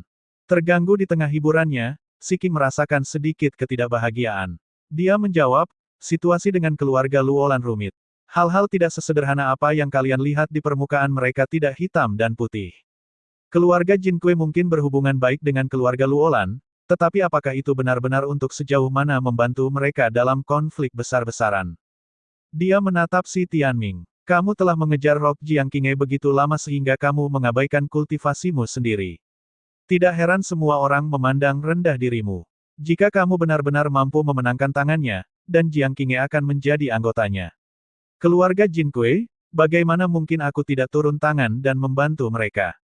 Si Tianming mengangkat bahu tak berdaya. Qinghe memiliki sifat seorang dewi. Sayangnya, aku sama sekali tidak layak untuknya. Kekanak-kanakan. Si Qing dengan jijik menggelengkan kepalanya dan mengalihkan pandangannya ke arah lain dari kota Xia. Pikirannya yang tak terduga tercermin dalam tatapannya yang dalam saat dia merenung sebentar. Setelah itu, dia melambaikan tangannya. Kalian bisa pergi sekarang. Aku akan memutuskan apa yang harus dilakukan karena aku punya rencana sendiri. Masalah ini di luar jangkauan kalian. Kalian tidak diizinkan meninggalkan keluarga Jin Kui malam ini demi kebaikanmu sendiri. Mendengar perintah ayah mereka, kakak beradik itu hanya bisa pergi dengan wajah khawatir. Saat dia melihat keduanya pergi, bayangan cabang pohon menutupi wajah Si Qing dan matanya berkedip. Li Taixuan, keluarga Duze. Duze Yan juga sedang duduk di atas sebuah paviliun di dalam wilayahnya, mengagumi kota Xia yang terang benderang. Ayah, keluarga Luolan dapat dianggap telah diracuni secara menyedihkan. Kapan kita akan mengambil tindakan? Menurut pandanganku, apakah bocah Li Luo itu masih berani bertindak tak terkendali di dalam perguruan tinggi setelah keluarga Luolan telah dimusnahkan? Duze Beixuan berkata dengan gembira. Di sisi lain, bibir Duze Honglian mengerucut erat. Ekspresinya tampak sedikit rumit saat dia ragu-ragu. Duze Yan meletakkan tangannya di belakang punggungnya. Tidak ada yang bisa menebak apakah dia senang atau frustrasi melihat pemandangan ini. Duze Beixuan, sebaliknya, melanjutkan omelannya. Ayah, keluarga Luolan dan keluarga Duze adalah musuh bebuyutan, ayah tidak bisa membiarkan kesempatan ini berlalu begitu saja. Begitu kita menelan keluarga Luolan, kekuatan dan pengaruh kita pasti akan naik ke level lain. Ayah telah menunggu begitu lama untuk hari ini. Duze Yan berbalik menghadap Duze Honglian. Bagaimana menurutmu, Honglian? Dia berhenti, jelas tidak bisa memilah pikiran yang tak terhitung jumlahnya di benaknya. Pada akhirnya, dia berkata, aku tidak tahu. Duze Beixuan memberinya pandangan yang tidak memuaskan.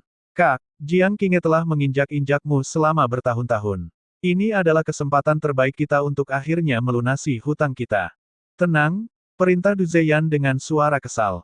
Duze Yan melambaikan tangannya pada saat ini. Tak satu pun dari kalian akan meninggalkan keluarga malam ini, dan kita akan memberlakukan darurat militer, aku akan menangani masalah atau akibat apapun. Beberapa hal akan berakhir malam ini. Ketika dia selesai berbicara, dia melangkah keluar dan menghilang. Melihat ini, Duze Beixuan dengan bersemangat berkata, ayah akhirnya akan menunjukkan tangannya. Keluarga Luolan terkutuk itu bahkan tidak memiliki adipati. Aku akan melihat bagaimana bocah Li Luo itu kabur kali ini. Duze Honglian tidak mengucapkan sepatah kata pun, dan dia berbalik untuk pergi. Di jalan yang tidak terlalu jauh dari keluarga Luolan. Seluruh area di sekitar markas keluarga Luolan telah dibersihkan sebelumnya. Semua toko tutup dan jalanan sepi dari aktivitas apapun. Tidak ada orang di sekitar. Si Qing muncul di jalan ini saat ini. Dia berjalan maju dengan langkah lambat dan mantap sebelum tiba-tiba berhenti. Tatapannya beralih ke puncak platform batu di samping toko. Seseorang sedang duduk di sana, memegang labu anggur. Si Qing sedikit terkejut, tapi dia tersenyum sambil berjalan. Penguasa keluarga Duze, kebetulan sekali. Dia duduk di dekat Duze Yan untuk mengamati dan membuat keputusan atas perkembangan baru ini. Duze Yan telah mengeluarkan sebuah cangkir, yang dia isi penuh dengan anggur sebelum memberikannya kepada Si Qing. Bukankah agak aneh bahwa penguasa keluarga Si Qing muncul di sini? Bukankah kamu yang memiliki hubungan terbaik dengan keluarga Luolan? Apakah kamu berencana untuk memasuki markas mereka? Si Qing tersenyum kecut. Bisakah seseorang mengatakan bahwa hubungan antara dua keluarga besar adalah yang terbaik? Duze Yan menenggak seteguk besar anggur sambil melirik Si Qing. Sepertinya kamu tertarik dengan rahasia keluarga Luolan, penguasa keluarga Si Qing. Aku percaya bahwa dua anak nakal dari keluarga Luolan mungkin menemukan ini sangat tidak terduga. Lagi pula, mereka selalu berpikir bahwa keluarga Jin Kui adalah teman mereka. Keluargamu menjadi lebih dekat selama beberapa tahun terakhir, tetapi mungkinkah kamu merasa tidak ada gunanya bergerak maju? Mungkin sudah waktunya untuk mengubah jalan yang kamu ambil. Si King tersenyum mendengar pertanyaan tajam ini. Sepertinya penguasa keluarga Duze mengejekku karena pilihanku. Agar adil, tujuan kita sama. Tidak ada yang aneh tentang itu. Jika ada yang harus disalahkan, seharusnya Li Taixuan meninggalkan objek yang bahkan bisa bergerak, yang paling teguh hati, adipati mana yang tidak akan tergoda oleh prospek untuk dapat memahami tahap raja. Bagaimana mungkin seseorang tidak merasakan keserakahan akan harta surgawi itu? Karena kita beruntung bertemu di sini, mengapa kita tidak jalan-jalan bersama? Du Zheyan meneguk anggurnya dan mengangguk. Si King terkekeh melihat ini. Tapi tepat pada saat terkekeh meninggalkan bibirnya, guntur terdengar menggelegar di langit. Segera setelah itu, suhu di sekitarnya mulai meningkat dengan cepat, dan kepalan baja yang dipenuhi api dan guntur merobek kekosongan dengan kekuatan tirani dan ganas, meninju tepat ke arah Si King. Cahaya keemasan dengan cepat menyelimuti tubuh Si King, dan manifestasi seekor burung kuil emas muncul di belakangnya. Sayap burung itu menebas ke bawah, dijiwai dengan ketajaman yang tidak dapat dipahami, bertabrakan langsung dengan kepalan tangan. Jumlah kekuatan resonansi yang mengerikan menyapu sekeliling mereka ketika serangan bertabrakan. Menariknya, jalan-jalan dan keluarga-keluarga tidak tersentuh oleh pertunjukan kekuatan mentah ini. Alih-alih, hanya ruang yang terus beriak dan terdistorsi yang tersisa merupakan bukti kekuatan mengkhawatirkan yang ditunjukkan masing-masing pihak. Senyum Si King tampaknya sedikit surut pada saat ini. Penguasa keluarga Duze, mengapa Anda bertindak melawan saya? Ekspresi Du Zheyan tetap dingin dan sunyi. Apakah kamu begitu rakus sehingga ingin memonopoli semua harta keluarga Luolan untuk dirimu sendiri? Suara Si King juga berangsur-angsur menjadi dingin. Hal ini akhirnya menimbulkan tanggapan. Jika aku memberitahumu bahwa tujuanku adalah untuk mencegahmu berurusan dengan keluarga Luolan, apakah kamu percaya padaku? Si King terkejut dengan pernyataan ini, dan dia dengan sinis menjawab, apakah kamu sudah gila, penguasa? Keluarga Duze dan keluarga Luolan adalah musuh bebuyutan. Ini adalah fakta umum yang diketahui semua orang. Dan sekarang kamu memberitahuku bahwa kamu ingin melindungi keluarga Luolan. Apakah perselisihan dan pertempuran selama bertahun-tahun itu hanya lelucon? Du Zheyan menjawab tanpa emosi, itu bukan akting. Kami benar-benar berkelahi. Lalu apakah kamu membenturkan kepalamu ke suatu tempat dan menjadi gila? Si King merasa situasi ini tidak sesuai dengan harapannya. Keluarga mereka sering bertengkar sengit, dan sekarang dia dihentikan oleh penguasa keluarga terkutuk ini setelah dia memutuskan untuk bertindak. Dia pasti orang gila. Aku tidak gila. Ekspresi Du Zheyan sedikit masam saat dia dengan dingin merengut. Itu janjiku dengan Li Taixuan. Si King merasa bahwa dialah yang menjadi gila sekarang, dan amarah berkobar di matanya. Kamu dan Li Taixuan memiliki perjanjian rahasia. Bukankah kamu membencinya dengan setiap serat dari dirimu? Dia akan terbang untuk memukulmu setiap kali dia bebas. Apakah ada adipati dalam sejarah kerajaan siapa yang telah dipukuli lebih banyak darimu dalam pertempuran terbuka? Sialan, jangan bilang dia memukulmu atas nama persahabatan. Bahkan penguasa keluarga yang terhormat direduksi menjadi bahasa kasar pada pemandangan yang memalukan ini. Kamu banyak bicara omong kosong. Apakah kamu tahu apa kesepakatan kita?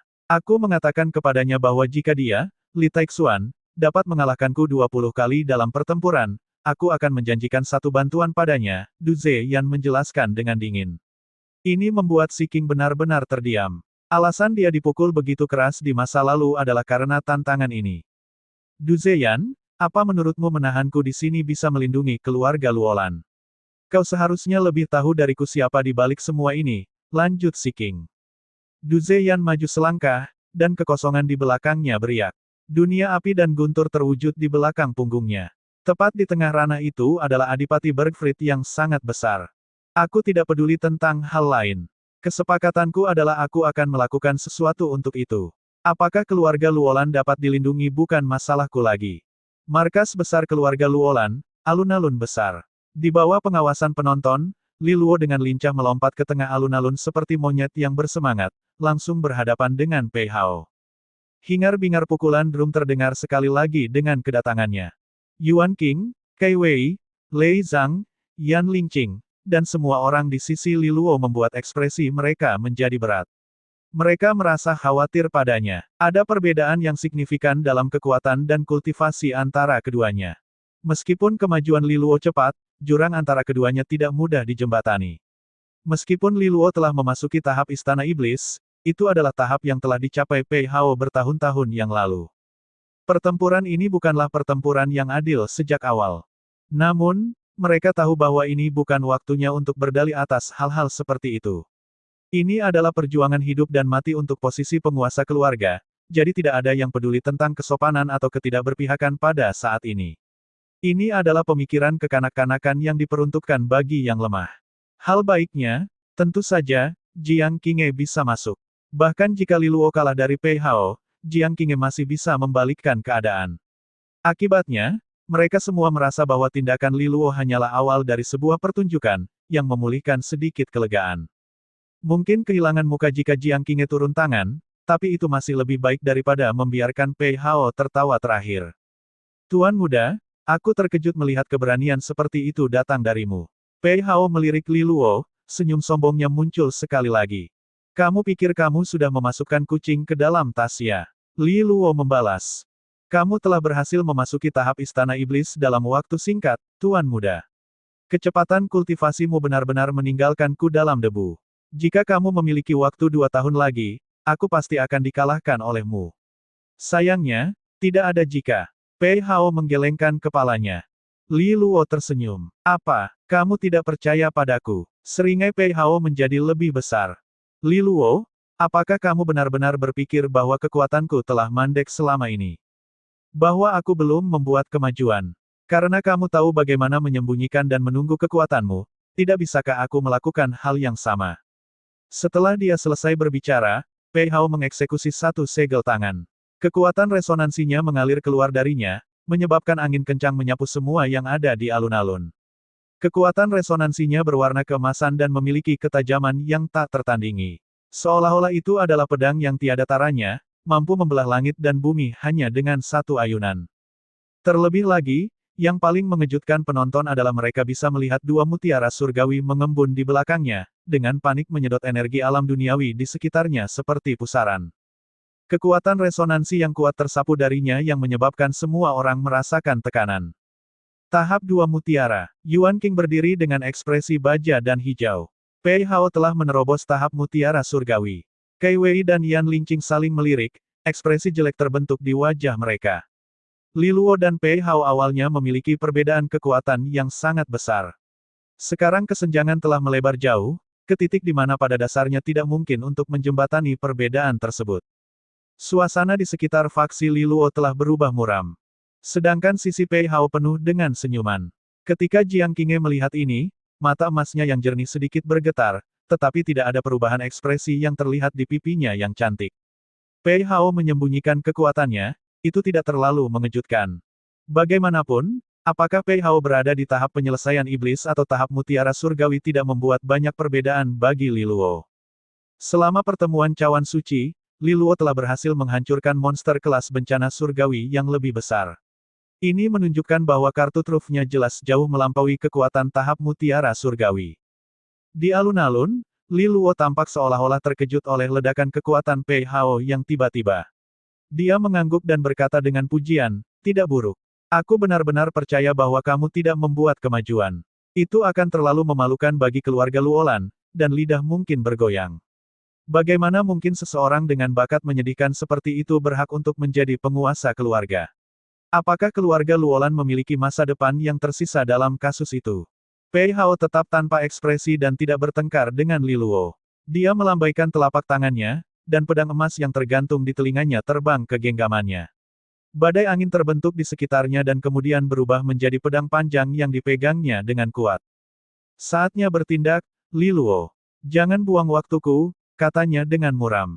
Nah, dalam hal ini, telapak tangan Li Luo menyentuh gelang merah tua itu sambil berkata di dalam hatinya, ekor 3, lakukan teknik resonansi surgawi kecil. Raungan ketidakpuasan terdengar dari kedalaman gelang itu. Itu benar-benar kesal dengan julukan itu. Terlepas dari ketidakpuasannya, sejumlah besar kekuatan resonansi yang ganas mengalir keluar. Dengan penggunaan nyanyian persembahan surgawi, itu berubah menjadi kekuatan yang bisa dikendalikan Li Luo. Di permukaan, rune merah sepertinya muncul di tubuhnya, dan pupilnya berangsur-angsur berubah menjadi merah. Setelah dia menerobos tahap Istana Iblis, jumlah energi yang dapat dikandung tubuhnya juga meningkat secara signifikan. Meskipun energi serigala surgawi berekor 3 masih memiliki efek merusak pada pikirannya, situasinya terasa jauh lebih baik daripada saat di pertemuan cawan suci. Kalau begitu, aku tidak akan sopan. Saat dia mengucapkan kalimat itu, dia mengangkat satu kaki sebelum melangkah turun. Bumi bergetar dan kemudian Li Luo melesat seperti cahaya merah, menyebabkan ruang di sekitarnya hancur dengan kecepatan tinggi. Tekanan menakutkan keluar dari tubuhnya saat dia tidak lagi repot-repot menyembunyikan kekuatannya, yang meletus darinya dan mengguncang langit. Perkembangan mengejutkan ini menyebabkan ekspresi semua orang berubah. Termasuk milik Pei Hao. Kekuatan yang baru saja ditunjukkan Li Luo jauh melebihi tahap mutiara surgawi. Jadi ternyata ini adalah kartu truf Li Luo. Pei Hao berteriak di dalam hatinya. Saat ruang di sekelilingnya terkoyak, Li Luo mendekati Pei Hao seperti sosok hantu, terlalu cepat dan terlalu singkat untuk dilihat. Dia membentuk kepalan yang diselimuti dengan energi merah darah yang luar biasa, tampak seperti serigala liar kuno yang hidup kembali, menggeram dengan taring dan cakar terentang. Pei Hao juga tidak ragu.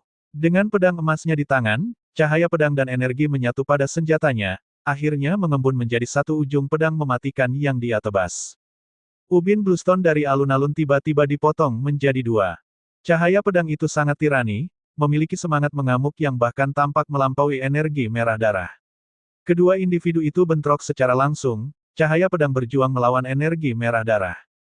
Peran telah dibalik karena dengan bantuan serigala surgawi berekor 3, Li Luo sekarang memiliki kekuatan tahap resonansi surgawi yang lebih rendah. Pei Hao dengan kultivasi tahap mutiara surgawi 2 mutiaranya tidak bisa dibandingkan. Hanya dalam 2 napas waktu, cahaya pedang emas secara paksa hancur menjadi puluhan ribu pecahan, menciptakan lubang yang tak terhitung jumlahnya di tanah tempat mereka mendarat. Ekspresi Pei Hao berubah dan dia berusaha mundur. Namun, manifestasi tinju berwarna merah darah yang diciptakan oleh Li Luo belum hilang. Itu tanpa ampun menabrak Pei Hao. Terengah-engah bergema di seluruh alun-alun dengan tatapan kaget yang tak terhitung jumlahnya menimpa Pei Hao, yang telah dikirim terbang dengan satu serangan. Dia dengan menyedihkan menabrak tanah, meninggalkan alur panjang di sepanjang tanah sebelum akhirnya dihentikan pada tabrakan besar terhadap pilar batu raksasa. Pilar itu meledak berkeping-keping, menguburnya dalam puing-puing. Seluruh alun-alun terdiam. Kai Wei, Yan Lingqing, Yuan Qing, dan yang lainnya menyaksikan dengan rahang ternganga, menatap Li Luo. Apakah pertarungan terakhir pertemuan keluarga berakhir seperti ini? Tepat saat pertempuran keluarga Luolan dimulai. Bang Naga Emas, di ruang diskusi. Yu Hongqi saat ini sedang duduk dengan Lu Qinger di sisinya. Saat Yu Hongqi mengamati ruangan dengan tenang, tatapannya menyapu meja dari Ning Ke di sebelah kanan, melewati setiap sosok satu demi satu. Setelah beberapa saat, dia dengan ringan mengetuk meja di depannya saat dia dengan dingin bertanya, "Di mana Tetua Han Long? Di mana Penatua Han Long? Aku tidak akan mengulanginya lagi."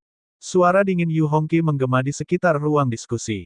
Setiap bisikan segera berhenti, dan pejabat senior Bank Naga Emas saling memandang sambil duduk tegak. Hehehe, mungkinkah dia lupa? Penatua Han Long keluar untuk mengantarkan beberapa barang ke cabang api barat setengah bulan yang lalu.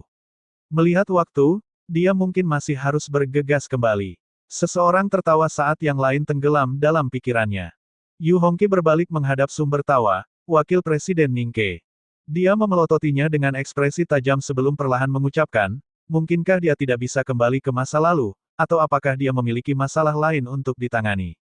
Wakil Presiden Ning Ke tampak sedikit terkejut. Masalah apa lagi yang bisa dia tangani? Yu Hongqi tidak repot-repot bertele-tele. Hari ini adalah pertemuan keluarga di keluarga Luolan, aku tidak ingin siapapun di Bank Naga Emas untuk meletakkan jari mereka di tempat yang bukan milik mereka. Kita adalah faksi netral, dan jika saya mengetahui bahwa ada orang sedang mencoba memancing di perairan yang bermasalah, maka mereka bisa keluar dari Bank Naga Emas. Mendengarkan kata-kata dinginnya menyebabkan hati banyak eksekutif senior menjadi dingin karena ketakutan, sama sekali tidak bisa berkata-kata. Yu Hongqi telah dengan ketat mengendalikan Bank Naga Emas di Kerajaan Xia selama bertahun-tahun, prestise dan pengaruhnya berakar kuat di hati para anggotanya. Ning Ke, di sisi lain, tetap tidak bingung, hanya menyeringai sebagai jawaban. Sekarang Presiden telah membuat pernyataan seperti itu, bagaimana orang di sini berani melakukannya? Namun, Presiden, Anda juga harus ingat bahwa Bank Naga Emas adalah pihak yang netral. Dari kata-kata Anda, saya merasa Anda mungkin sedikit bias terhadap keluarga Luolan. Mendengar kata-kata tajam wakil presiden menyebabkan keterkejutan muncul di hati para eksekutif lainnya, tetapi mereka tenang. Meskipun Yu Hongqi memegang prestise yang signifikan di sini, Ningke bertubuh serupa. Dia adalah satu-satunya yang memiliki kemampuan melawannya di masa lalu, dan dia juga mendapat dukungan serupa di markas besar Bank Naga Emas. Yu Hongqi tidak terganggu dengan ini. Jika wakil presiden merasa bahwa metode saya tidak sesuai dengan kode etik bank, Anda dapat mengajukan keluhan Anda ke kantor pusat dan membuat saya dimakzulkan. Ini disambut dengan tawa. Presiden, Anda terlalu serius. Saya hanya mengajukan pertanyaan sederhana. Jangan pedulikan saya. Dia menolak untuk bertengkar lebih jauh dengannya. Lu Qinger memiliki jejak kekhawatiran di matanya. Hilangnya penatua Han Long terlalu kebetulan. Bahkan, dia tidak pernah menyangka bahwa itu adalah dia. Penatua itu memiliki profil rendah di dalam bank dan dianggap sebagai seorang sentris, tidak pernah benar-benar melibatkan dirinya dalam perebutan kekuasaan antara ibunya dan Ningke. Keluar untuk pengiriman selama periode kritis seperti itu memang mencurigakan. Sepertinya sikap netral dan low profilnya adalah tindakan yang disengaja. Dia mungkin telah menyelaraskan dirinya dengan Ningke secara rahasia. Sungguh rubah tua yang licik, Lu Qinger mendengus dingin. Ibu, panggilnya ringan. Yu Hongqi tidak menjawab, hanya menepuk tangannya dan melanjutkan pertemuan. Di hutan yang jauh dari kerajaan Xia. Sejumlah besar orang duduk di sekitar api unggun, spanduk Bank Naga Emas mengidentifikasi kelompok yang ditanam di tanah di dekatnya. Di dalam kelompok itu ada seorang lelaki tua berjubah zamrud. Dia memiliki ekspresi yang ramah saat dia dengan gembira mengobrol dengan orang-orang di sekitarnya, sementara orang-orang memperlakukannya dengan sangat hormat. Perayaan berlangsung cukup lama sebelum mereka mulai bubar dan beristirahat untuk malam itu. Penatua kemudian mengangkat kepalanya dan mengamati langit gelap di atas. Merasa sudah waktunya, dia perlahan meletakkan potongan daging panggang di tangannya, diam-diam kembali ke tendanya sendiri. Lingkungan secara bertahap menjadi sunyi karena semua pergi tidur. Pada saat ini, sosok buram tanpa suara berlari keluar dari perkemahan dan hutan, bergegas menuju ke arah kerajaan Xia dengan kecepatan sangat tinggi. Namun saat dia bergerak, dia mendengar gelak tawa terdengar tidak jauh darinya. Hehehe, bukankah itu penatua Han Long? Apakah kamu berencana untuk pergi sendiri? Bagaimana dengan pengawalnya? Sosok buram itu berhenti, dan tetua berjubah zamrud itu melirik ke arah suara itu. Sesosok berdiri di sana, terkekeh saat dia menatapnya. Presiden cabang Lu Chao, kenapa kamu ada di sini? Wajah Han Long penuh keterkejutan saat dia melihat sosok itu. Ini adalah presiden cabang yang dia temui sebelumnya untuk mengantarkan pengiriman. Kenapa dia ada di sini sekarang? Ah, baiklah. Aku menerima perintah dari Presiden Yu bahwa jika aku bertemu dengan kelompok tetua Han Long, aku harus mengikutimu kembali ke kota Xia untuk membuat laporan. Dia bahkan memujiku untuk memastikan bahwa kita pergi bersama. Presiden cabang Lu Chao menjelaskan dengan penuh perhatian. Kulit penatua Han Long menjadi suram. Presiden cabang khusus ini adalah seseorang dengan perawakan yang signifikan di dalam Bank Naga Emas dan tidak lebih lemah darinya dalam hal kekuatan. Penampilannya yang tepat waktu harus terkait dengan pengaturan perakiraan Yu Hongqi. Dia jelas tahu tugasnya, dan dia bahkan mengira aktingnya telah menyesatkannya. Jelas tidak. Wanita itu tak terduga. Hehehe, penatua Han Long, apakah kamu terburu-buru untuk kembali ke kota Xia? Jika demikian, biarkan aku menemanimu. Presiden cabang Lu Chao menawarkan dengan tulus. Hati dan pikiran Han Long kacau sebelum akhirnya mengungkapkan senyum paksa. Tidak, aku merasa sedikit sesak saat berada di dalam tendaku. Jadi, aku ingin menikmati pemandangan malam yang indah. Oh, jadi begitu. Lu Chao menyeringai saat dia berjalan. Yah, malam ini panjang dan melelahkan. Kenapa kita tidak mengobrol saja? Mungkin bisa menghilangkan kebosananmu. Han Long mengertakkan gigi dan setuju tanpa daya. Yu Hongqi memiliki skema yang sangat dalam. Dia telah pergi lebih dari setengah bulan sebelumnya, tetapi taktiknya masih ditemukan.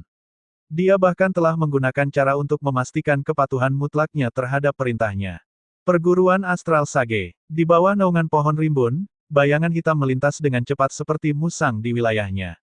Cahaya bulan menembus hutan lebat dan secara kebetulan menyinari itu, memperlihatkan seseorang yang berjubah hitam dari ujung kepala sampai ujung kaki, dan tubuh montok yang akan membangkitkan nafsu pria manapun. Bayangannya dengan ringan melompati pepohonan ke tujuannya.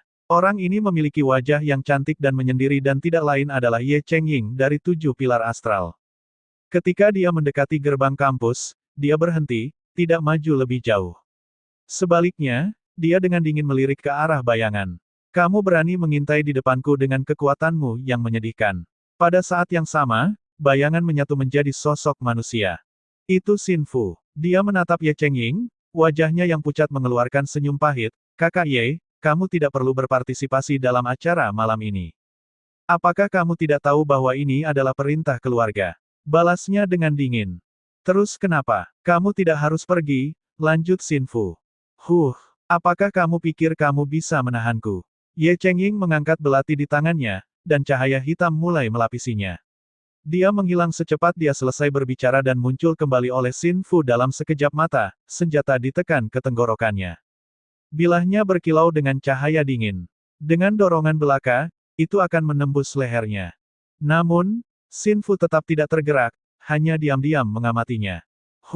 Apakah kamu benar-benar percaya aku tidak akan berani membunuhmu? Kamu telah menghalangi perintah penguasa keluarga. Bahkan jika kamu mati, dia tidak akan menyalahkanku, Ye Chengying menyatakan dengan dingin. Li Luo adalah temanku, Xin Fu akhirnya tergagap setelah berpikir keras. Keluarga Lanling yang terkenal kejam sebenarnya memiliki tuan muda yang jujur. Ye Chengying dengan sinis mengejek. Yah, lagi pula aku dari pasukan kesetaraan dan keadilan, candanya sebelum menatap lurus ke matanya. Kamu tahu bahwa aku tidak menyukai keluarga Lanling. Aku tidak suka peraturan mereka yang tanpa emosi dan kejam. Selama kompetisi eliminasi yang brutal tahun itu, aku mengambil risiko dihukum mati oleh ayahku yang tanpa ekspresi untuk membawamu, yang telah ditakdirkan untuk mati setelah menjadi tersingkir, kembali dari tepi jurang. Jejak emosi melintas melewati tatapan tanpa ampunnya yang penuh dengan niat membunuh. Dia mencengkeram belati hitam lebih erat setelah mendengar kata-kata itu. Suasana tegang ini berlangsung beberapa saat sebelum akhirnya Ye Chengying melepaskan belatinya dari tenggorokan Xin Fu. Kalau begitu, bawa semua temanmu. Aku ingin melihat apakah sekelompok siswa Aula Bintang 1 dapat menahanku. Bagaimana mungkin kamu menjadi begitu naif untuk percaya bahwa orang lemah ini dapat menangani situasi ini? Dia melirik hutan kecil di belakang Xin Fu. Dengan itu, serangkaian sosok keluar. Yulang, Bai Doudou, Qin Zulu, Bai Mengmeng, Zhao Kuo, dan yang lainnya muncul. Yulang menyeringai. Xin Fu, tidak bisakah kamu memberitahu kami sebelumnya bahwa saudari Ye adalah kenalan lamamu? Kata-katamu membuat hati kecilku benar-benar ketakutan. Mata Ye Chengying dengan dingin menyapu kelompok itu sebelum ekspresinya berubah kaget pada sosok terakhir yang muncul dari hutan. Qiao Yu, seorang gadis berkaki panjang berpakaian sederhana dengan kepala sepanjang telinga, rambut perak telah melangkah keluar. Dialah yang menyebabkan Ye Chengying merasa sedikit terkejut. Lagi pula, Qiao Yu juga anggota dari 7 pilar astral. Tidak terbayangkan bahwa dia muncul di sini saat ini. Sepertinya persiapanmu sudah lebih dari cukup, mengingat kau mengundangnya. Ye Chengying memelototi Xin Fu. Jika negosiasi gagal, dia akan menggunakan kekerasan untuk mendukungnya.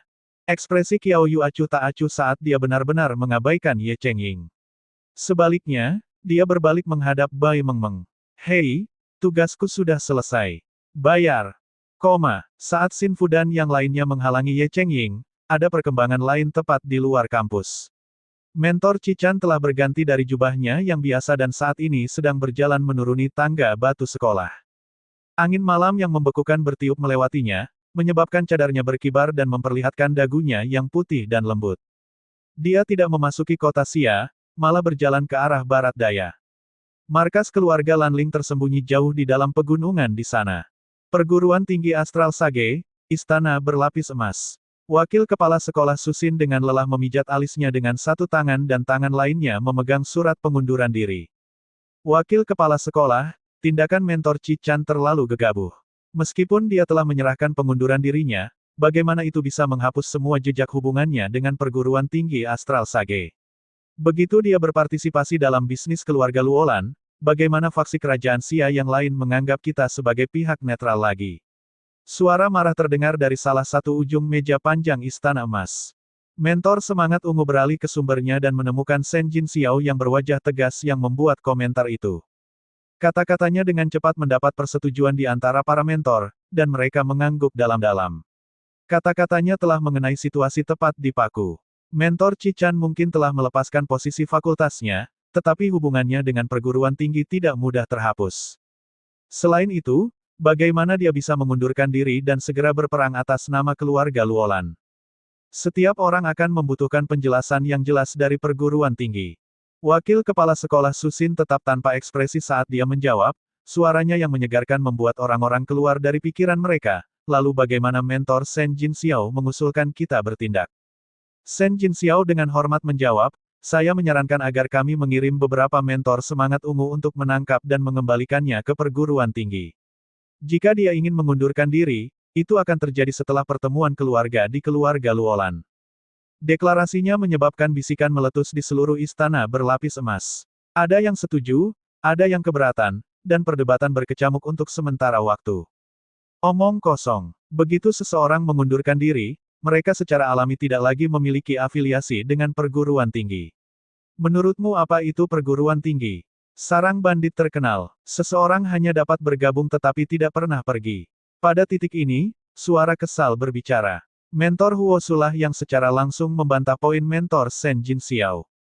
Shen Jinxiao mengerutkan kening. Mentor Huosu, aku tahu bahwa Jiang Qinghe adalah muridmu. Tetapi situasi saat ini adalah tentang menjaga ketertiban dan ketenangan. Hubungan pribadi kita tidak dapat memengaruhi tindakan yang kita ambil. Perguruan tinggi memiliki aturannya sendiri.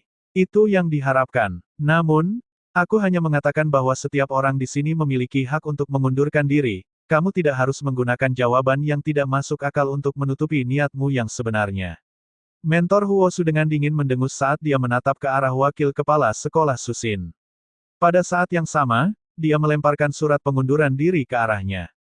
Wakil kepala sekolah Susin, saya berhenti. Adegan ini membuat mentor semangat ungu lainnya benar-benar tercengang. Dua mentor telah memilih untuk mengundurkan diri pada hari yang sama. Bahkan satu pengunduran diri pun jarang terlihat di kampus. Shen Jinxiao segera menjadi murung. Mentor Huosu, seperti yang aku lihat, kamu hanya pembuat onar yang menyebalkan. Urusi urusanmu sendiri, bodoh. Huosu segera bergemuruh. Bukan urusanku. Caramu berakting, kamu menginjak-injak nama baik perguruan tinggi kita. Sebagai anggota fakultas yang terhormat, bagaimana mungkin aku tidak berbicara? Shen Jinxiao membantah. Bukankah kamu hanya menargetkan Li Luo dan Jiang Qinghe, berharap untuk melihat keluarga Luolan jatuh ke dalam kehancuran? Huosu membalas. Kamu dan Cichan hanya melakukan ini karena kamu menghargai potensi mereka. Mungkin kamu pikir mereka akan mencapai tahap raja dan kamu ingin menabur benih terlebih dahulu. Shen Jinxiao terus menuduh dengan tajam. Tentu saja, kata-katanya disambut dengan kemarahan. Aku melakukan apa yang aku mau. Banyak mentor semangat ungu yang melihat dua pertengkaran itu tanpa daya menggelengkan kepala mereka. Cukup, diam. Pada saat ini, wakil kepala sekolah Susin tidak bisa lagi menangani ini. Membanting telapak tangannya ke atas meja dengan tatapan yang cukup dingin untuk membekukan seseorang. Melihat wakil kepala sekolah yang biasanya ramah menjadi marah menyebabkan bahkan Huosu yang hiruk-pikuk menjadi tenang dan duduk. Shen Jinxiao juga memiliki ekspresi sedih. Mentor Huosu, aku tidak akan menerima pengunduran dirimu. Meskipun kamu memiliki hak untuk melakukannya dan aku tidak dapat menghentikanmu, jika berita ini menyebar, bagaimana orang akan percaya bahwa perguruan tinggi kita netral? Wakil kepala sekolah Susin bertanya dengan nada rendah.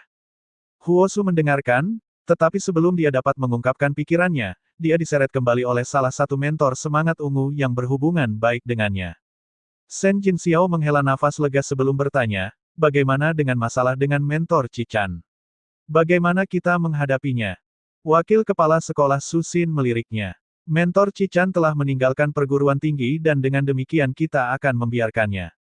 Kita tidak akan mengirim tim untuk menangkapnya. Apakah kalian tahu seberapa buruk hal itu akan berdampak pada kita? Terlepas dari itu, masalah pengunduran diri ini akan berhenti sekarang, tren ganas ini tidak akan berlanjut lagi. Shen Jinxiao mengerutkan kening, jelas tidak senang dengan keputusan akhir. Namun, ini adalah keputusan wakil kepala sekolah Susin, dan dia hanya bisa setuju. Karena situasi di kota Xia, tidak ada mentor yang diizinkan meninggalkan perguruan tinggi, wakil kepala sekolah Susin memperingatkan. Semua orang hanya mengangguk dengan acuh tak acuh. Mereka sudah hafal aturan perguruan tinggi dan tidak tertarik untuk terjun ke dalam situasi suram dengan keluarga Luolan. Tatapan wakil kepala sekolah Susin akhirnya tertuju pada Shen Jinxiao. Terlepas dari itu, dia hanya bisa dengan acuh tak acuh menganggukkan kepalanya. Setelah mengingatkan semua orang sekali lagi, dia menunda pertemuan. Ketika kelompok mentor semangat ungu meninggalkan istana berlapis emas, wakil kepala sekolah Susin melihat surat pengunduran diri di tangannya dan merasakan ketidakberdayaan dan sakit kepala saat dia menghela nafas dalam-dalam dan melambaikan tangannya. Survei dan pantau secara diam-diam penginapan mentor Shen Jinxiao.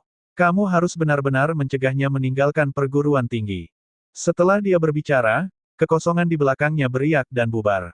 Setelah itu, dia menghela nafas dan mengamati lapis di luar istana emas, melihat ke arah kota Xia.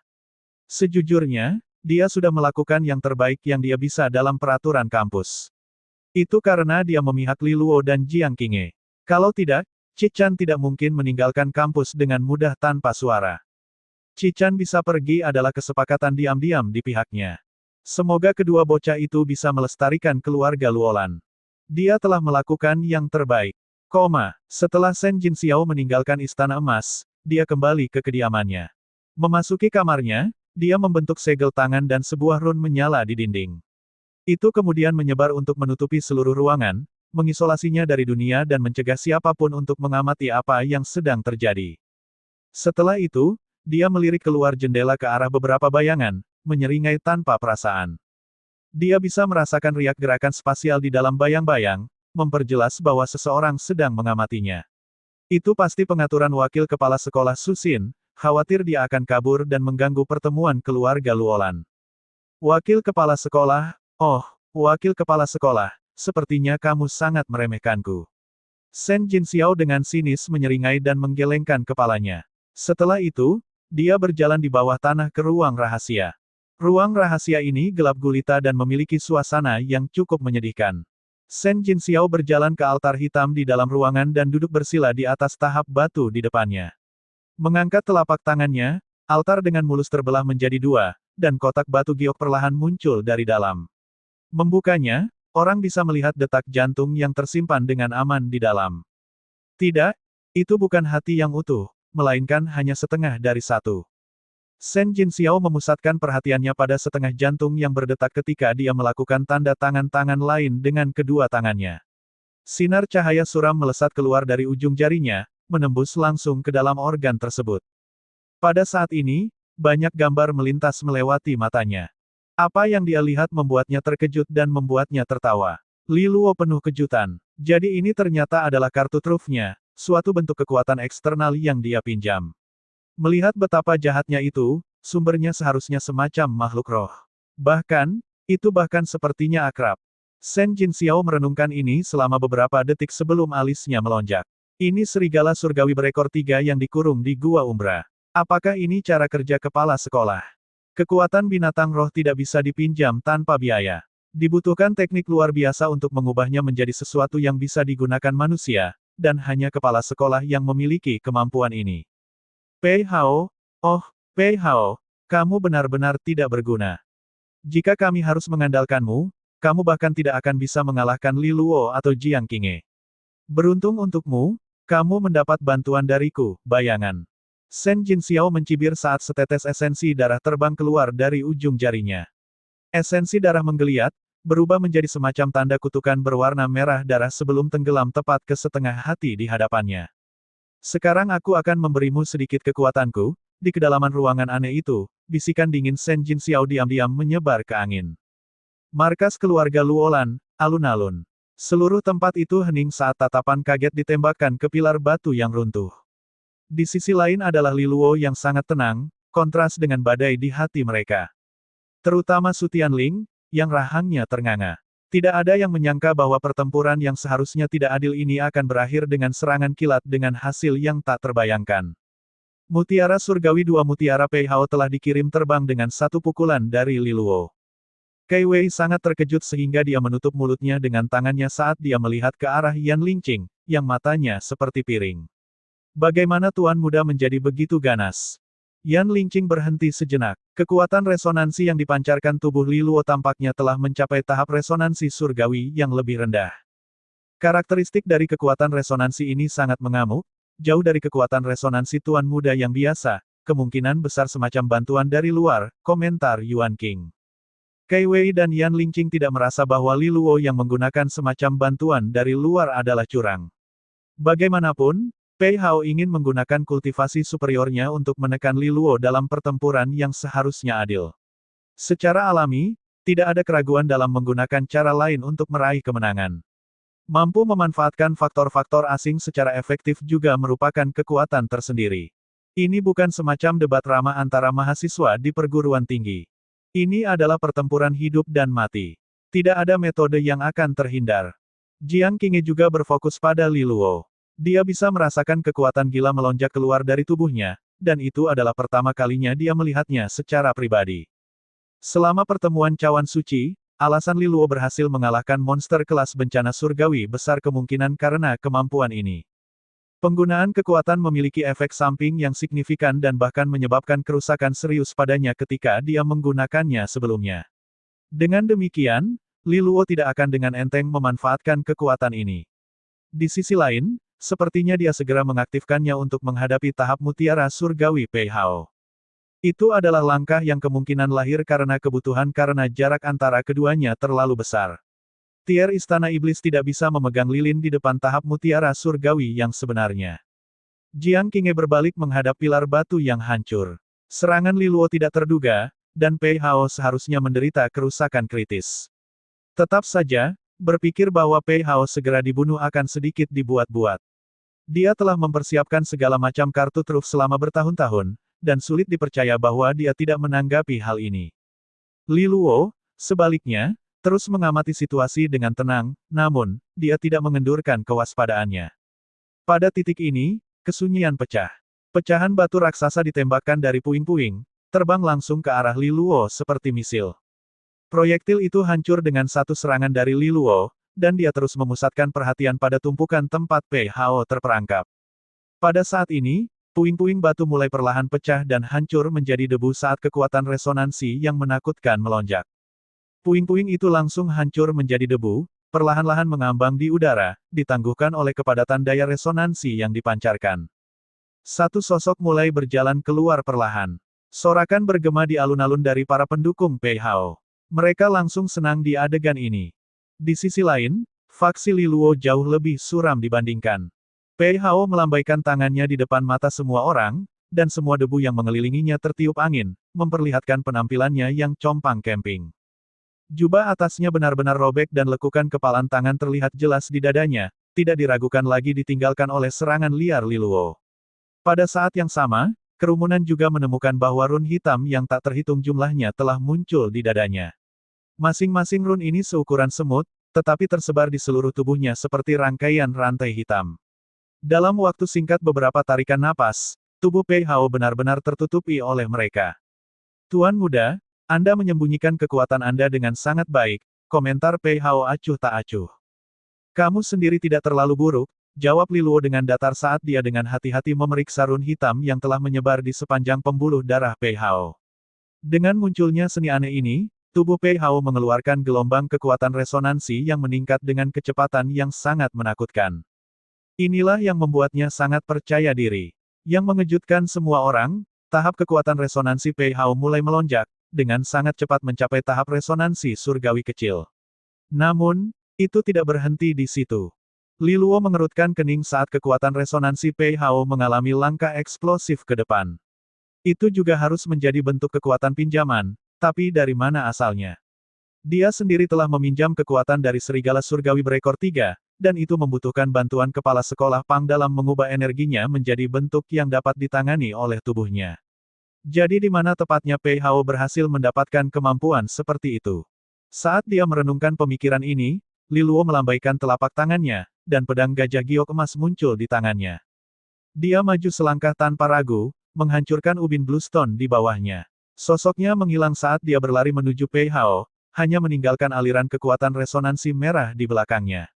Dia meretas Pei Hao dengan kekuatan tirani.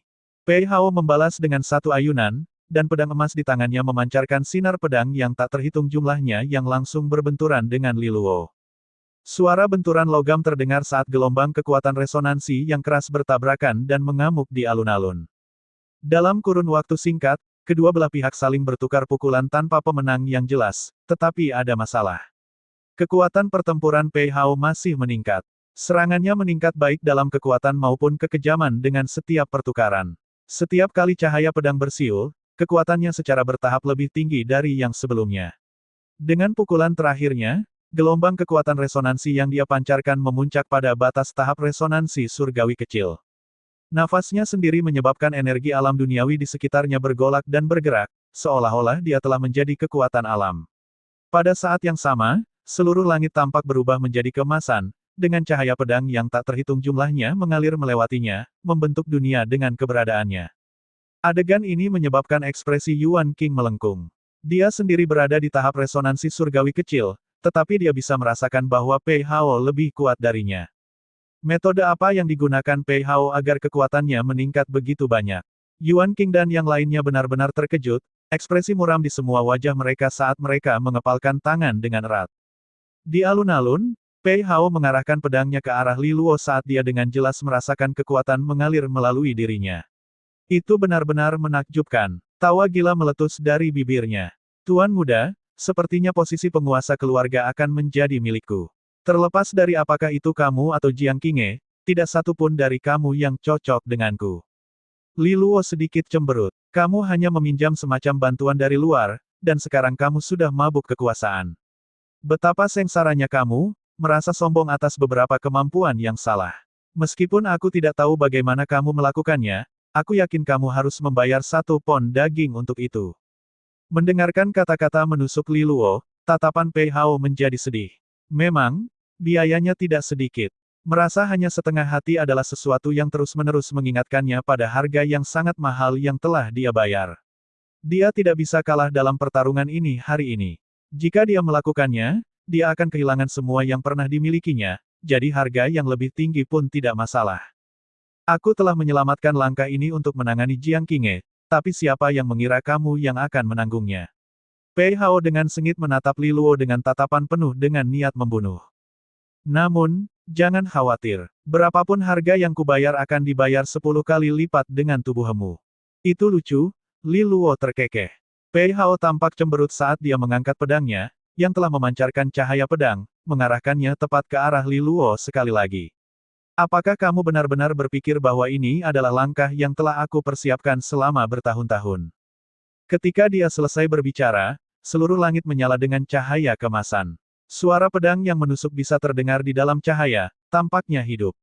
Aliran energi pedang yang tak terhitung jumlahnya mulai bergolak, dan tak lama kemudian, mereka memadat menjadi elang emas besar yang melayang di belakang Pei Hao.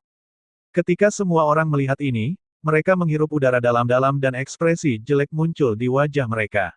Energi alam duniawi bergerak dengan pikiran, ini adalah tahap resonansi surgawi yang lebih besar.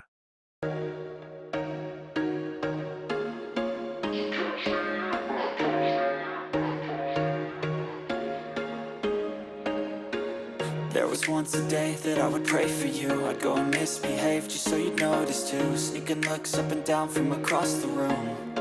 Damn, what a hell of a